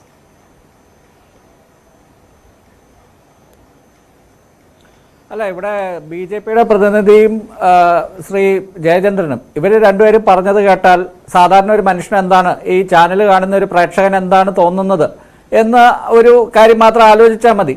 അപ്പോൾ BJP-യുടെ പ്രതിനിധി പറയുന്നു ഇവിടെ പ്രധാനമന്ത്രി വന്നിട്ട് എന്താണ് മനോരമ മാതൃഭൂമി എഴുതുന്നത് പോലെ ചെയ്യാൻ പറ്റില്ല, പക്ഷെ അദ്ദേഹം പറഞ്ഞത് ഇത് ഇനി ഒരു അടുത്ത ഘട്ടത്തിലെത്തുമ്പോൾ ഇവിടെ എല്ലാം നീതി നടപ്പാക്കും, ഇവരെല്ലാം എന്താണ് ഈ നിയമം നടപ്പാക്കും, ഇവരൊക്കെ അഴിമതി ചെയ്തവരൊക്കെ ജയിലിൽ പോകും എന്നൊക്കെയാണ് അദ്ദേഹം പറയുന്നത്. ശ്രീ ജയചന്ദ്രൻ പറയുന്നത് ദില്ലിയിൽ ആം ആദ്മി പാർട്ടിയുടെ നേതാക്കളെ PMLA വകുപ്പ് പ്രകാരം കൃത്യമായിട്ട് ഇതുപോലെയൊക്കെയുള്ള സാഹചര്യങ്ങളിൽ അറസ്റ്റ് ചെയ്ത് ജയിലിലിടാമെങ്കിൽ ഇവിടെ എന്തുകൊണ്ട് പിണറായി വിജയനെ അറസ്റ്റ് ചെയ്ത് ജയിലിലിടുന്നില്ല, അല്ലെങ്കിൽ അദ്ദേഹത്തിന് ചുരുങ്ങിയത് അദ്ദേഹത്തിന്റെ മകളെയെങ്കിലും, അതായത് ഈ കോട്ട് റെഡ് ഹാൻഡഡ് എന്ന് പറയുന്നത് പോലെ ഈ കയ്യോടെ പിടിക്കപ്പെട്ട അല്ലെങ്കിൽ ഈ തെളിവുകളുള്ള ഈ അഴിമതി നടത്തിയെന്നതുള്ളതിന് അല്ലെങ്കിൽ കോഴ ഉള്ളതിന് കൃത്യമായ തെളിവുകളുള്ള ഇൻകം ടാക്സിന്റെ സെറ്റിൽമെന്റ് ബോർഡിന്റെ ഒരു ഉത്തരവിൽ പറയുന്ന പ്രകാരമാണെങ്കിൽ അവർക്ക് 1.72 കോടി കോഴയായിട്ട് കിട്ടിയിട്ടുണ്ട്. ഈ കോഴ എന്തിനാണ് വാങ്ങിച്ചത്? അത് അവരുടെ പിതാവ് പിണറായി വിജയൻ ആയതുകൊണ്ടാണ്. അങ്ങനെ ആ ഒരു കാര്യത്തിന്റെ മുകളിൽ തന്നെ ഇവരെ രണ്ടുപേരെയും അറസ്റ്റ് ചെയ്ത് ജയിലിൽ എന്തുകൊണ്ട് ഇടുന്നില്ല എന്നാണ് ശ്രീ ജയചന്ദ്രൻ ചോദിച്ചത്. അത് തന്നെയാണ് അതിന്റെ ഉത്തരം. അപ്പൊ എന്തായാലും ഇവിടെ എന്തോ ഡീലുകൾ നടക്കുന്നുണ്ട്. അത് എന്തിനാണ്? അപ്പോൾ കേരളത്തിലെ സാധാരണ BJP നേതാക്കളോടൊക്കെ ചോദിക്കുമ്പോൾ നമുക്ക് മനസ്സിലാകുന്നത് ഇവിടെ 2026 ഒന്നുകൂടി UDF തോറ്റാൽ അവർക്ക് ഇവിടെ പ്രതിപക്ഷമായി മാറാൻ പറ്റും. തമിഴ്നാട്ടിലും ഇതുപോലെയുള്ള ഒരു സ്ട്രാറ്റജിയാണ്. AIADMK തകർന്നാൽ അവിടെ പ്രതിപക്ഷമാകാം. പ്രതിപക്ഷമായി കഴിഞ്ഞാൽ പിന്നെ ഒറ്റയടിക്ക് CPM-നെ ഇല്ലായ്മ ചെയ്യാം, അല്ലെങ്കിൽ ഒറ്റയടിക്ക് അവിടെ DMK ഇല്ലായ്മ ചെയ്യാം എന്നൊക്കെയാണ് ഇവിടുത്തെ BJP-യുടെ നേതാക്കളോട് ചോദിക്കുമ്പോൾ അവർ പറയുന്നത്. ഇന്ന് പ്രധാനമന്ത്രി പറഞ്ഞതിൽ ചില വസ്തുതാപരമായ തെറ്റുകൾ ഞാൻ ചൂണ്ടിക്കാണിക്കുക. ഒന്ന്, അദ്ദേഹം പറഞ്ഞത് ഈ BJP ഉള്ളത് കൊണ്ടാണ് ഈ അഴിമതികൾ പുറത്തു വന്നതെന്നാണ്. ഇവിടെ BJP പ്രതിനിധി മനോരമയും മാതൃഭൂമിയൊക്കെ വളരെ പുച്ഛത്തോടെ സംസാരിച്ചു. അത് മനോരമ ഉള്ളതുകൊണ്ടാണ് പുറത്തു വന്നത്. ശരിക്കും മനോരമയാണ് ഈ ഇൻകം ടാക്സ് സെറ്റിൽമെന്റ് ബോർഡിന്റെ ഉത്തരവ് പുറത്തുവിട്ടത്. അല്ലെങ്കിൽ കേരളത്തിലെ ഈ കേന്ദ്രമന്ത്രി മുരളീധരനടക്കം ഇതിനെക്കുറിച്ച് ഒരു ചുക്കും അറിയില്ലായിരുന്നു. അദ്ദേഹത്തോട് അന്ന് മനോരമയുടെ പ്രതിനിധി ചോദിക്കുന്നുണ്ട്, അദ്ദേഹത്തിന് ഒന്നും അറിയില്ല ആ കാര്യത്തെക്കുറിച്ച്. അപ്പൊ പിന്നെ എങ്ങനെയാണ് ഇത് പുറത്തു വന്നത്? ഇത് മനോരമയാണ് പുറത്തുവിട്ടത്, അല്ലെങ്കിൽ മാധ്യമങ്ങളാണ് പുറത്തുവിട്ടത്.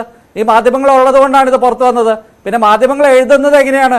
റിമാൻഡ് റിപ്പോർട്ടോ അല്ലെങ്കിൽ ഈ ഇതുപോലെ കോടതിയിൽ കൊടുക്കുന്ന പേപ്പറുകൾ അല്ലെങ്കിൽ കോടതിയിൽ കൊടുക്കുന്ന എന്തെങ്കിലുമൊക്കെ സാധനങ്ങൾ വെച്ചാണ് അവർ എഴുതുന്നത്, അല്ലാതെ അവർ വായുവിൽ നിന്ന് സൃഷ്ടിക്കുന്നതല്ല. അപ്പോൾ ഈ കാര്യങ്ങളൊക്കെ ഇവിടെ സാധാരണ സാധാരണ പൊതുജനത്തിന് എന്തായാലും മനസ്സിലായിട്ടുണ്ട്. ഈ 40 തവണ ലാവ്ലിൻ കേസ് മാറ്റിവെക്കുന്നത് എന്തുകൊണ്ടാണ്? അല്ലെങ്കിൽ ഇവിടെ എന്തുകൊണ്ടാണ് മുഖ്യമന്ത്രിയെ ഇരട്ടച്ചങ്ങനായിട്ട് തന്നെ കേന്ദ്ര BJP നേതൃത്വം നിലനിർത്തിയിരിക്കുന്നത്? കേരളത്തിലെ BJP നേതാക്കൾ പോലും അറിയാതെ എങ്ങനെയാണ് കാര്യങ്ങളെല്ലാം നീങ്ങുന്നത് എന്നുള്ളതൊക്കെ സാധാരണ ഇവിടെ ജനങ്ങൾക്ക് മനസ്സിലാകുന്ന കാര്യമാണ്. പിന്നെ ഈ കോൺഗ്രസിനോട് ചോദിച്ച ചോദ്യം, അതായത് രാഹുൽ ഗാന്ധി എന്തിനാണ് ഇവിടെ വന്നിട്ട് BJP മാത്രം കുറ്റം പറയുന്നത്, അല്ലാതെ CPM-നെ കുറ്റം പറയാത്തത് എന്തുകൊണ്ടാണെന്ന്? അദ്ദേഹം കഴിഞ്ഞ തവണ ഇതേ സ്ട്രാറ്റജിയാണ് എടുത്തത്. അദ്ദേഹത്തിന്റെ വിചാരം CPM-ന്റെ വോട്ടുകൾ കൂടി വാങ്ങിച്ച് ജയിക്കാമെന്നാണ്. കാരണം അദ്ദേഹത്തിന് അങ്ങനെ ഒരു പ്രതിച്ഛായ ഉണ്ടെന്ന് അദ്ദേഹം സ്വയം വിചാരിക്കുന്നു. അപ്പോൾ ഇവിടുത്തെ CPM-കാരുൾപ്പെടെ അവിടെ മലപ്പുറത്തെ 3 കോൺസ്റ്റിറ്റ്യുവൻസികളുണ്ട് ഈ വയനാട്ടിൽ. സുരേന്ദ്രൻ അത് ആലോചിച്ചിട്ടാണ് അവിടെ പോയി നിൽക്കുന്നതെന്ന് അറിയില്ല, അല്ലെങ്കിൽ അദ്ദേഹത്തിന് ഈ അധ്യക്ഷ സ്ഥാനത്ത് നിന്ന് പുറത്താക്കുന്നതിന് മുമ്പുള്ള നടപടിയാണോ എന്നറിയില്ല. എന്തായാലും അവിടെ ഈ മലപ്പുറത്തെ 3 കോൺസ്റ്റിറ്റ്യുവൻസിയും വയനാട്ടിലെ 3 കോൺസ്റ്റിറ്റ്യുവൻസിയും തിരുവമ്പാടിയിലും ഒക്കെയുള്ള വോട്ടുകളെല്ലാം ഹോൾസെയിലായിട്ട് രാഹുൽ ഗാന്ധിക്ക് കിട്ടുമെന്ന് വിചാരിച്ചാണ് അദ്ദേഹം അങ്ങനെ ഒരു സ്ട്രാറ്റജി എടുത്തത് എന്ന് തന്നെയാണ് ഞാൻ കരുതുന്നത്. ശ്രീ ഉല്ലാസ് ബാബു, ഇവിടെ ആ ഒരു ചോദ്യമാണ് ആനന്ദ് കൊച്ചുകൂടി ഉന്നയിക്കുന്നത്. ഇത് പുറത്തു വന്ന ഒരു വിവരമാണ്. പക്ഷേ ആത്യന്തികമായി നമ്മൾ കേട്ടിരുന്ന ഒരു കോൺഗ്രസ് മുക്ത് ഭാരതിനു വേണ്ടിയാണ് പ്രധാനമായും BJP-യുടെ ഒരു പോരാട്ടം എന്നതായിരുന്നു. BJP ഉയർത്തിയൊരു വലിയ മുദ്രാവാക്യവും അതായിരുന്നു. പിന്നെ എവിടെയാണത് പെട്ടെന്ന് ഒരു കേരളത്തിലെത്തിയപ്പോൾ അത് പെട്ടെന്ന് CPM-നെതിരെയാകുന്നു, പക്ഷേ അതിൻ്റെ ഫലപ്രാപ്തിയിലേക്ക് വരുന്നില്ല. ഇങ്ങനെ ഒട്ടനവധി ആശയങ്ങളും പ്രശ്നങ്ങളും സംശയങ്ങളും ഒക്കെയാണ് അദ്ദേഹം ചൂണ്ടിക്കാണിക്കുന്നത്. ഈ ആനന്ദ് കൊച്ചുകൂടി കുറെ കാര്യങ്ങൾ ഇങ്ങനെ പറന്നടിച്ചങ്ങ് പോയി. അദ്ദേഹത്തിന് എല്ലാ അറിവും പ്രാപ്തിയും കാര്യങ്ങളൊക്കെ ഉണ്ട്. നരേന്ദ്രമോദിയുടെ കാര്യങ്ങൾ പറഞ്ഞതിൽ വസ്തുതാപരമായിട്ടുള്ള കാര്യങ്ങളും വസ്തുതയല്ലാത്ത കാര്യങ്ങളൊക്കെ കണ്ടെത്താനുള്ള പ്രാപ്തി പറഞ്ഞ വ്യക്തി മനോരമയെയും മാതൃഭൂമിയെയും പുച്ഛിച്ച് സംസാരിച്ചു എന്ന് പറഞ്ഞു. ആ വസ്തു എന്താ മനസ്സിലാക്കാത്തത്? ഞാൻ പറഞ്ഞ വസ്തു എന്താ? മനോരമയിലും മാതൃഭൂമിയിലും വന്ന വാർത്തയ്ക്ക് അടിസ്ഥാനമല്ല ഒരു ഭരണകർത്താവും ഭരണം മുന്നോട്ട് കൊണ്ടുപോകുന്നതും ഒരു അന്വേഷണ ഏജൻസിയും കൊണ്ടുപോകുന്നതും കൃത്യമായി. അദ്ദേഹത്തിന് എന്താ ചോദിച്ചു? വയനാട്ടിൽ സുരേന്ദ്രൻ മത്സരിച്ചത് അദ്ദേഹത്തെ സ്ഥാനഭ്രഷ്ടനാക്കുന്നതിന് മുമ്പോട്ടുള്ള പ്രവർത്തനമാണോ എന്തൊക്കെയോ ചോദിക്കുന്നത് കേട്ടു. ചക്ക ചുക്ക് എന്നൊക്കെ വെറുതെ പറഞ്ഞിട്ട് കാര്യമില്ല. ഞങ്ങളുടെ രാഷ്ട്രീയ പാർട്ടിയുടെ നേതാവ് എവിടെ മത്സരിക്കണം, എവിടെ നിൽക്കണം എന്നുള്ളത് ഞങ്ങളുടെ രാഷ്ട്രീയ പാർട്ടി തീരുമാനിച്ചോളാം. അതിൽ ആനന്ദ് കൊച്ചുകൂടിയുടെ ഒരു സർട്ടിഫിക്കറ്റും അതിനകത്ത് ആവശ്യമില്ല എന്ന് വ്യക്തമാക്കുന്നു. രണ്ടാമത്തെ കാര്യം, ഒരു കാര്യം നിങ്ങൾ മനസ്സിലാക്കേണ്ടത്, വലതുപക്ഷവും ഞങ്ങളും കൂടി ഇടതുപക്ഷവും ഞങ്ങളും പറഞ്ഞ കാര്യങ്ങൾ ഒരേപോലെയാണെന്ന് അദ്ദേഹത്തിന്റെ ഒരു കണ്ടെത്തലുണ്ടായി. ഞങ്ങൾക്ക് ഒരു പക്ഷത്തിന്റെ ആവശ്യമില്ല. മനു ചോദിച്ച ചോദ്യം കോൺഗ്രസ് മുക്ത ഭാരതം എന്നല്ലേ നിങ്ങൾ പറഞ്ഞിരുന്നത്? പിന്നെ കേരളത്തിൽ എന്താ പറയാത്തെ? എന്റെ പൊന്നു മനു എത്ര കാലമായിട്ട് മാധ്യമ പ്രവർത്തന രംഗത്തുള്ളതാണ്. ഇന്ത്യ മഹാരാജ്യത്ത് കോൺഗ്രസ് മുക്ത ഭാരതം എന്ന കൃത്യമായിട്ടുള്ള രാഷ്ട്രീയ ശൈലി തന്നെയാണ് ഞങ്ങൾ മുന്നോട്ട് കൊണ്ടുപോകുന്നത്. അത് കൃത്യമല്ലേ, 10 വർഷമായിട്ട് നിങ്ങൾ കണ്ടതല്ലേ, മൂടി വെച്ച കാര്യമല്ലല്ലോ. ഈ ഇന്ത്യ മഹാരാജ്യത്താണ്ട് ഇടതുപക്ഷ മുക്ത ഭാരത് എന്ന് പറയേണ്ട ആവശ്യമുണ്ടോ? ഇവരുണ്ടോ അവിടെ? ഇവരാകെ കേരളത്തിലല്ലേ ഉള്ളൂ. കേരളത്തിൽ ഇവർ നടത്തുന്ന പ്രവർത്തനത്തിന് BJP ഇടതുപക്ഷവുമായിട്ട് ചേർന്ന് പ്രവർത്തിക്കുന്നു എന്നൊക്കെ പറഞ്ഞാൽ ഇതിനും പല മണ്ടത്തരങ്ങൾ വേറെയുണ്ട്. ഞങ്ങളെ സംബന്ധിച്ച് ഈ കേരളത്തിൽ അധികാരത്തിൽ വരാനും കേരളത്തിൽ ജയിക്കാനും ഒന്നും ഞങ്ങൾക്ക് ഒരു പക്ഷത്തിന്റെയും പിന്തുണ ആവശ്യമില്ല. ആകെ ഒരു ആവശ്യമുള്ളൂ, അത് ജനപക്ഷത്തിന്റെയാണ്. ആ പിന്തുണയ്ക്ക് വേണ്ടിയാണ് 10 വർഷക്കാലം നരേന്ദ്രമോദി സർക്കാർ നടത്തിയിട്ടുള്ള ഡെവലപ്മെന്റ്സിന്. ഞങ്ങൾ ഈ രാഷ്ട്രീയം ഈ തവണത്തെ തെരഞ്ഞെടുപ്പ് എന്താ ഡെവലപ്മെന്റ് പൊളിറ്റിക്സ് ആണ്. നരേന്ദ്രമോദി ഇന്ന് കൃത്യമായി പറഞ്ഞില്ലേ, എന്താ പറഞ്ഞത്? എത്ര പേർക്ക് ആവാസ് യോജന കിട്ടി, എത്ര പേർക്ക് ജൽജീവൻ പദ്ധതികളുടെ ഭാഗമായി, എത്ര പേര് ആയുഷ്മാൻ ഭാരതിന്റെ ഭാഗമായി, എത്ര പേർക്ക് ജനൌഷധിയുടെ ഗുണം കിട്ടി എന്നുള്ളതൊക്കെ വളരെ കൃത്യമായിട്ട് കണക്കുകൾ അവതരിപ്പിച്ച് ബഹുമാനനായിട്ടുള്ള പ്രധാനമന്ത്രി സംസാരിക്കുമ്പോൾ അതൊന്നും കാണാൻ ഇവർക്കാർക്കും സാധിക്കില്ല. 2, പ്രധാനമന്ത്രി എന്തിന് കേരളത്തിൽ എത്ര വന്നു? കോൺഗ്രസ് പ്രതിനിധി പ്രധാനമന്ത്രി കേരളത്തിൽ ചിലപ്പോൾ 250 തവണ വരും. അത് പ്രധാനമന്ത്രിയുടെ താല്പര്യം. ഞങ്ങളുടെ രാഷ്ട്രീയ പാർട്ടിയുടെ നേതാവ് എവിടെ വരണം, എവിടെ സംസാരിക്കണം എന്നുള്ളതൊക്കെ അവർ തീരുമാനിച്ചോളും. അതൊന്നും കോൺഗ്രസിന്റെ പൂരം ആവശ്യമില്ല. നിങ്ങളുടെ നേതാവ് വയനാട്ടിൽ വരാത്തതും വയനാടിന് വേണ്ടി സംസാരിക്കാത്തതും വയനാട്ടിലെ കാര്യങ്ങൾ കൃത്യമായി നടപ്പിലാക്കാത്തതും നിങ്ങളുടെ നേതാവിന്റെ കഴിവ് കുറവ്. അത് അദ്ദേഹത്തോട് പോയി ചോദിക്കുക. അല്ലാതെ ഞങ്ങളുടെ പാർട്ടിയുടെ നേതാവ് വരണമെന്ന് നോക്കി ഇങ്ങനെ ബൈനാക്കുലറും വെച്ചിരിക്കേണ്ട. 3-മത്തെ ഒരു കാര്യം, ആലത്തൂർ കോൺസ്റ്റിറ്റ്യുവൻസിയാണ് കുന്നംകുളം വരുന്നത്. ആലത്തൂരിലെ സ്ഥാനാർത്ഥിയായിട്ട് ഡോക്ടർ TN സരസുമായി ഫോണിൽ സംസാരിച്ച സമയത്ത് ഡോക്ടർ TN സരസു എന്ന കാൻഡിഡേറ്റ് ഉന്നയിച്ചൊരു വിഷയമായിരുന്നു കരിവന്നൂർ ബാങ്കുമായി ബന്ധപ്പെട്ട വിഷയം. ആ വിഷയത്തിൽ അന്ന് തന്നെ അദ്ദേഹം വളരെ കൃത്യമായി പറഞ്ഞിരുന്നു, തെറ്റ് ചെയ്തവർ 100% ശിക്ഷിക്കപ്പെടുമെന്നും അന്വേഷണം കൃത്യമായി നടക്കുമെന്നും അതിന് കൃത്യമായി നടപടി ഉണ്ടാകുമെന്നും. അദ്ദേഹം ഇന്ന് ആലത്തൂർ കോൺസ്റ്റിറ്റ്യുവൻസിൽ വരുന്ന കുന്നംകുളം നിയോജക മണ്ഡലത്തിൽ ഡോക്ടർ TN സരസു അടക്കമുള്ള, സുരേഷ് ഗോപി അടക്കമുള്ള, അബ്ദുൽ സലാം സാർ അടക്കമുള്ള, നിവേദിതയടക്കമുള്ള, ഉണ്ണികൃഷ്ണൻ അടക്കമുള്ള സ്ഥാനാർത്ഥികൾ ഇരിക്കുന്ന സമയത്ത് ആലത്തൂരിന്റെ മണ്ണിലിരുന്നു കൊണ്ടാണ് അദ്ദേഹം പറഞ്ഞത് ഈ കരുവന്നൂർ വിഷയവുമായി ബന്ധപ്പെട്ടുള്ള കാര്യങ്ങളും മറ്റ് അഴിമതികളും ഈ കേരളത്തിൽ സംസാരിക്കുമ്പോൾ കേരളത്തിൽ നടക്കുന്ന സർക്കാരിന്റെ അഴിമതി കാര്യങ്ങളും കേരളത്തിൽ നടന്ന സർക്കാർ നടത്തിയിട്ടുള്ള അഴിമതികൾ എത്രത്തോളം വ്യാപകമാണ്, അല്ലെങ്കിൽ അതിന് എത്രത്തോളം വ്യാപ്തിയുണ്ട് എന്നും അദ്ദേഹം കൃത്യമായി വിളിച്ചു പറഞ്ഞത്. അത് ജനങ്ങളോടല്ലേ വിളിച്ചു പറഞ്ഞത്, രഹസ്യമായിട്ടല്ലല്ലോ.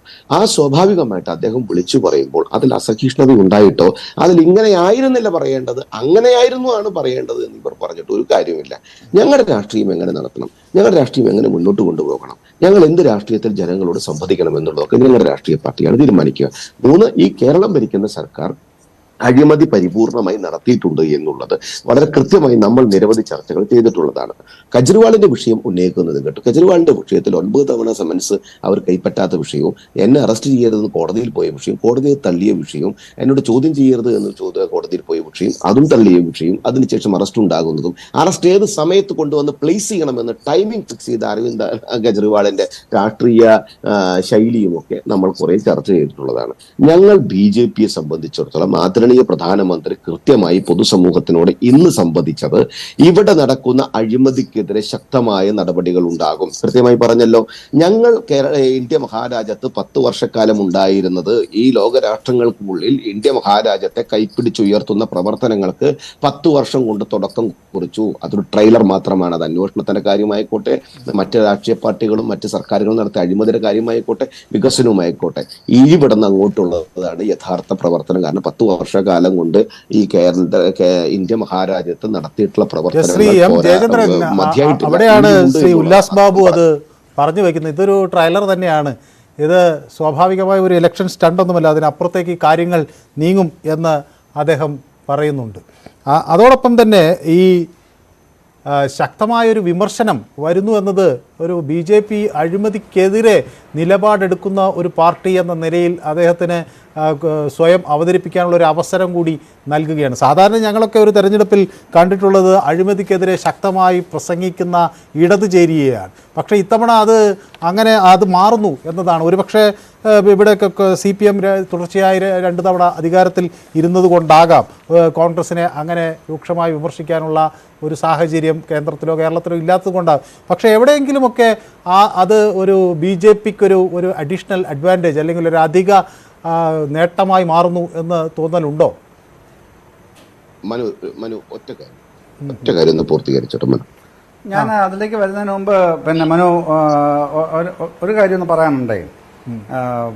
ഈ താങ്കളുടെ ചോദ്യത്തിലേക്ക് വരുന്നതിന് മുമ്പ് കോൺഗ്രസ് പ്രതിനിധി വളരെ കൗശലത്തോടുകൂടി എൻ്റെ മേൽ ചാരി വെച്ച ഒരു ആരോപണമുണ്ട്. അതൊന്നും ഞാൻ പറയണമല്ലോ. അത് അറിഞ്ഞോ അറിയാതെയോ പിന്നെ ആനന്ദും അത് തന്നെ കോട്ട് ചെയ്യുന്നത് കേട്ടു.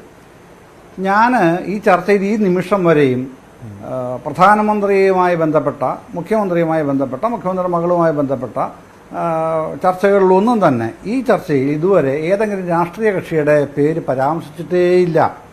അത് കോൺഗ്രസിൻ്റെ ഇല്ല, BJPയുടെ ഇല്ല, CPMൻ്റെ ഇല്ല, ആരുടെയും പേര് പറഞ്ഞിട്ടില്ല. ഞാൻ പറഞ്ഞത് എന്താ, ഡൽഹി മുഖ്യമന്ത്രി അരവിന്ദ് കെജ്രിവാൾ 100 കോടി രൂപ അഴിമതി നടത്തിയതിന് വ്യക്തമായ തെളിവുകൾ തങ്ങളുടെ കയ്യിലുണ്ടെന്ന് ED കോടതിയിൽ അവകാശപ്പെടുകയാണ് എന്നാണ് പറഞ്ഞത്. അത് CPMൻ്റെ നിലപാടാണെന്നാണ് പിന്നെ കോൺഗ്രസ് പ്രതിനിധി ചോദിക്കുന്നത്. ഞാൻ CPMൻ്റെ നിലപാടാണെന്നാണോ പറഞ്ഞത്? ഞാൻ ED കോടതിയിൽ അവകാശപ്പെടുന്നു എന്ന് തന്നെയല്ലേ പറഞ്ഞത്. അത് മനുവിനറിയാമല്ലോ. അല്ലെങ്കിൽ വീണ്ടും ഇത് പിന്നീട് കണ്ടാൽ മതി. മനുവിന് ഇപ്പം തന്നെ ചെയ്യാമല്ലോ. അതാണ് പറഞ്ഞത്. അത് പിന്നെ ആനന്ദും അങ്ങനെ തന്നെയല്ലേ കേട്ടത്. ഞാനെന്തിനാണ് ഇത് ചാരുന്നത്? പിന്നെ ഈ പറഞ്ഞ ആ പർട്ടിക്കുലർ അഴിമതി ആരോപണത്തിന്റെ കേസ് മാത്രമാണെങ്കിൽ ഞാനത് ആ നിലയിൽ പറഞ്ഞു പോയത് EDക്ക് അങ്ങനെ എന്തും ചെയ്യാനുള്ള അമിതാധികാരമുള്ള രാജ്യമാണ് ഇപ്പോൾ നിയമം അങ്ങനെയാണ് കൊണ്ടുവന്നിരിക്കുന്നത്. അതാണ് വസ്തുത. മറ്റൊന്ന് പിന്നെ ജെയിൻ ഹവാല കേസ് മുതൽ അല്ലെങ്കിൽ അതിനു മുൻപ് ഹർഷത് മേത്ത കേസ് മുതൽ ആനന്ദിനെ കൂടുതൽ നന്നായിട്ട് അറിയാവുന്ന ആളാണല്ലോ. 2G സ്പെക്ട്രം ഉൾപ്പെടെയുള്ള കേസ്, കോമൺവെൽത്ത് ഗെയിംസ് അഴിമതി കേസിൽ ഉൾപ്പെടെ എന്ന് മാത്രമല്ല കോൾഗേറ്റ് സ്കാം ഉൾപ്പെടെ കൽക്കരി കുംഭകോണം അഴിമതി ഉൾപ്പെടെയുള്ള കേസുകളിലെല്ലാം സുപ്രീം കോടതി അടക്കം സ്വീകരിച്ചിട്ടുള്ള ഖണ്ഡിതമായ നിലപാടുണ്ട്. മൊഴിയെ അടിസ്ഥാനപ്പെടുത്തി ഇത്തരം കേസുകളിൽ തീരുമാനമെടുക്കാൻ കഴിയില്ല. സുപ്രീം കോടതി ഖണ്ഡിതമായി തീരുമാനിച്ചിട്ടുള്ള, അഡമന്റായിട്ട് തീരുമാനിച്ചിട്ടുള്ള നിലപാടാണത് എത്രയോ കേസുകളിൽ. അതാണ് ഞാൻ ഈ ഉദാഹരണങ്ങളൊക്കെ പറഞ്ഞത്. ഇവിടെ എന്താണ് നിങ്ങൾ ഈ പറഞ്ഞ ഈ കേസിൽ 1.72 കോടി എന്ന് പറയുന്നത് അവിടുത്തെ ഉദ്യോഗസ്ഥർ, ആ കമ്പനിയുടെ ഉദ്യോഗസ്ഥർ അവിടെ കൊടുത്ത മൊഴി മാത്രമാണ്. അത് സ്റ്റേറ്റ്മെന്റ് ആണ്. ആ സ്റ്റേറ്റ്മെന്റിനെ വെച്ചാണ് കോടതി തീരുമാനിക്കുന്നത് എന്നുള്ള നിലപാട് എസ്റ്റാബ്ലിഷ് ചെയ്യാൻ എത്ര ശ്രമിച്ചാലും അത് നിയമപരമായി നീതിപീഠങ്ങൾ എടുത്തിട്ടുണ്ട്. കൈപ്പറ്റിയില്ലെന്ന് പറയുന്നില്ലല്ലോ. കൈപ്പറ്റിയില്ല എന്ന് ഏതെങ്കിലും CPM പ്രതിനിധി എവിടെയെങ്കിലും പറയുന്നില്ല. 1.72 കോടി രൂപ കൈപ്പറ്റിയില്ല. ഈ കമ്പനിയിൽ നിന്ന് മുഖ്യമന്ത്രിയുടെ മകൾ നടത്തുന്ന എക്സാലോജിക്. ഞാൻ കൈപ്പറ്റിയില്ല എന്നല്ല പറയുന്നത്. കൈപ്പറ്റിയോ ഇല്ലയോ എന്നുള്ളത് സംബന്ധിച്ച ആർഗ്യുമെന്റ് എനിക്കുമില്ല. കൈപ്പറ്റിയിട്ടുണ്ടെന്ന് തന്നെയാണ് പറയുന്നത്. ത്രൂ ബാങ്ക് കൈപ്പറ്റിയിട്ടുണ്ട്. അത് പിന്നെ AMC ആണ്, ആനുവൽ മെയിൻ്റനൻസ് കോൺട്രാക്ട് ആണ്. എന്താണ് AMC? അതൊക്കെ ഇനി കോടതിയിൽ വ്യവഹാരത്തിൽ വരുന്ന കേസാണല്ലോ മനു. അത് വിട്ടുകളയൂ. നമുക്ക് സമയമില്ലാത്തതുകൊണ്ടാണ് കേട്ടോ, അല്ലാതെ മറ്റൊന്നും കൊണ്ടല്ല വിട്ടുകളയാൻ പറഞ്ഞത്. അതങ്ങനെയാണ്. പിന്നെ ഇത് ആനന്ദ് കൊച്ചുകൂടി പറഞ്ഞ ഒരു പിന്നെ നിരീക്ഷണം വളരെ അർത്ഥവത്താണ്. എന്തുകൊണ്ട് രാഹുൽ ഗാന്ധി മിണ്ടുന്നില്ല? അത് തന്നെയാണ് ആനന്ദ് പറഞ്ഞത് തന്നെയാണ് അതിൻ്റെ ഡെഫിനിഷൻ. പിന്നെ അതിൻ്റെ അനാലിസിസ് ഒന്നുമല്ല, അതിൻ്റെ ഡെഫിനിഷൻ അത് തന്നെയാണെന്നാണ് ഞാൻ പറയുന്നത്. കഴിഞ്ഞ തവണ പിന്നെ ഇടതുപക്ഷത്തെ എതിർത്ത രാഹുൽ ഗാന്ധി ഒന്നും പറഞ്ഞില്ല 2019. അതിൻ്റെ നേട്ടമാണ് അദ്ദേഹത്തിന് കിട്ടിയതെന്ന് അദ്ദേഹം വിചാരിക്കുന്നുണ്ടാവാം. പക്ഷേ കേരളത്തിലെ ഭൂരിപക്ഷ സമുദായങ്ങളും ന്യൂനപക്ഷ സമുദായങ്ങളും ഒന്നിച്ചാലോചിച്ച് തീരുമാനിച്ചത് നരേന്ദ്രമോദിക്കെതിരായിട്ട് രാഹുൽ ഗാന്ധി പ്രധാനമന്ത്രിയായിട്ട് വരണം എന്നുള്ളതാണ്. ആ ഒരു മൈൻഡ് സെറ്റ് ആയിരുന്നു അന്ന് ഉണ്ടായിരുന്നത്. പക്ഷേ രാഹുൽ ഗാന്ധി ഇപ്പോഴും കരുതുന്നത് ആനന്ദ് പറഞ്ഞതുപോലെ ആവാം. പിന്നെ അന്ന് അവരങ്ങനെ വിചാരിച്ചു. അതുകൊണ്ട് ഇത്തവണയും ഞാനിവിടെ വന്നിട്ട് ഗവൺമെന്റിന് LDF ഗവൺമെന്റിനെതിരായിട്ടൊന്നും പറയേണ്ടതില്ല, അപ്പോൾ അവരുടെ വോട്ട് കൂടെ എൻ്റെ പെട്ടിയിലേക്ക് വീഴും എന്നുള്ള ധാരണ അദ്ദേഹത്തിന് ഉണ്ടാവുന്ന, അദ്ദേഹത്തിന് തെറ്റ് പറയുന്നത് എന്തിനാണ്? ആ സ്ട്രാറ്റജി ആയിരിക്കാം എന്നാണ്. പിന്നെ ബി ജെ പിക്ക് പിന്നെ മറ്റേതൊരു രാഷ്ട്രീയ കക്ഷിയും പോലെ അവർക്ക് അവരുടെ പോൾ പ്രോസ്പെക്ട്സ് കേരളത്തിൽ ഗംഭീരമായിട്ട് വർദ്ധിച്ചു വരുന്നു എന്ന് വിലയിരുത്താനുള്ള അവകാശമില്ലേ? അത് തീർച്ചയായിട്ടും ഉണ്ട്. അത് ഇന്നല്ലെങ്കിൽ നാളെ അത് സാർത്ഥകമായി വരും എന്നാണ് അവർ കരുതുന്നത്. അങ്ങനെ കരുതാനും ആ രാഷ്ട്രീയ കക്ഷിക്ക് അവകാശമുണ്ട്. അതിലൊന്നും എനിക്ക് ഒരഭിപ്രായ വ്യത്യാസവും ഇല്ല, അത്തരം നിലപാടുകളിലൊന്നും. പക്ഷേ എൻ്റെ വിയോജിപ്പ് ഞാൻ പറഞ്ഞ ഇതാണ്, പ്രധാനമന്ത്രിയെ പോലെ തലപ്പൊക്കമുള്ള ഒരാൾ എന്ന് ആവർത്തിച്ചുകൊണ്ട് തന്നെ പറയട്ടെ, ഇത്തരം കാര്യങ്ങളിൽ വ്യക്തമായ അഴിമതി ഉണ്ട് എന്ന് കേരളത്തിൽ തെരഞ്ഞെടുപ്പ് പൊതുയോഗത്തിൽ ഒന്ന് പറയുമ്പോഴേക്ക് സ്വാഭാവികമായി നമുക്കുണ്ടാകുന്ന ഒരു ക്യൂരിയോസിറ്റി, ആ ജിജ്ഞാസയാണ് ഞാൻ ചോദിച്ചത്. അങ്ങനെ ഉണ്ടെങ്കിൽ ഇത് ഇങ്ങനെ വെറുതെ ഇരിക്കുമോ? ഈ എൻഫോഴ്സ്മെന്റ് ഡയറക്ടറേറ്റിനെ പോലുള്ള, ITA പോലുള്ള, CBI പോലുള്ള അന്വേഷണ ഏജൻസികൾ വെറുതെ ഇരിക്കുമോ? നമ്മുടെ മുമ്പിൽ അങ്ങനെയല്ല. ആ ഉദാഹരണമാണ് അരവിന്ദ് കെജ്രിവാളിനെ കൂടെ മുമ്പിൽ നിർത്തിക്കൊണ്ട് ഞാൻ പറഞ്ഞത്. അത് എൻ്റെ പേരിൽ ചാരേണ്ട കാര്യമില്ല അനൂപേ. ഞാൻ പറഞ്ഞത് താങ്കൾക്ക് വ്യക്തമായിട്ട് മനസ്സിലാവാത്തതുകൊണ്ടൊന്നുമല്ല. പക്ഷെ അദ്ദേഹം താങ്കളുടെ തട്ടി നോക്കിയതാണ് എൻ്റെ നേരേക്ക്. അങ്ങനെ തട്ടേണ്ട കാര്യമില്ല. നമ്മൾ സ്ട്രൈറ്റ് ആയിട്ടാണല്ലോ കാര്യങ്ങൾ പറഞ്ഞു പോകുന്നത്. വളച്ചു കെട്ടി ആസൂത്രണം ചെയ്ത് അഭിപ്രായം പറയാൻ വരുന്ന ആളല്ല ഞാൻ ഒരു ചർച്ചയിലും. ഞാനൊരു കാര്യം പറഞ്ഞിരുന്നു. ശരിയാണ്. അടുത്തൊരു അസൈൻമെന്റ് ഉള്ളതുകൊണ്ടാണ്. ആയിക്കോട്ടെ. അനൂപേ, അതാണ് ശ്രീ എം ജയചന്ദ്രൻ ഉന്നയിച്ച ഒരു പ്രധാന വിഷയം. അതായത് അദ്ദേഹം പറയുന്നത് അങ്ങനെ തെളിവുണ്ടായിരുന്നെങ്കിൽ അത് കോടതിയിൽ പറഞ്ഞ ഘട്ടത്തിലൊക്കെ അറസ്റ്റ് നടന്നിട്ടുണ്ട്, ഇവിടെ അങ്ങനെയില്ല എന്ന് അദ്ദേഹം പറയുന്നു. അതേസമയം ഇത് ഫലപ്രദമായി ഇത്തരം ഒരു വിഷയം ഉന്നയിക്കാൻ എന്തുകൊണ്ട് ദേശീയ നേതൃത്വത്തിന് കഴിയുന്നില്ല എന്നൊരാശയക്കുഴപ്പം കോൺഗ്രസ് പ്രവർത്തകർക്കിടയിൽ ഉണ്ടാകാം. പക്ഷേ അതിനൊക്കെ അപ്പുറത്തേക്ക് CPM-ൻ്റെ കൂടി വോട്ട് തനിക്ക് കിട്ടിയാൽ കൊള്ളാം എന്നൊരു നിലപാട് കൂടി ഉണ്ടോ രാഹുൽ ഗാന്ധിക്ക്?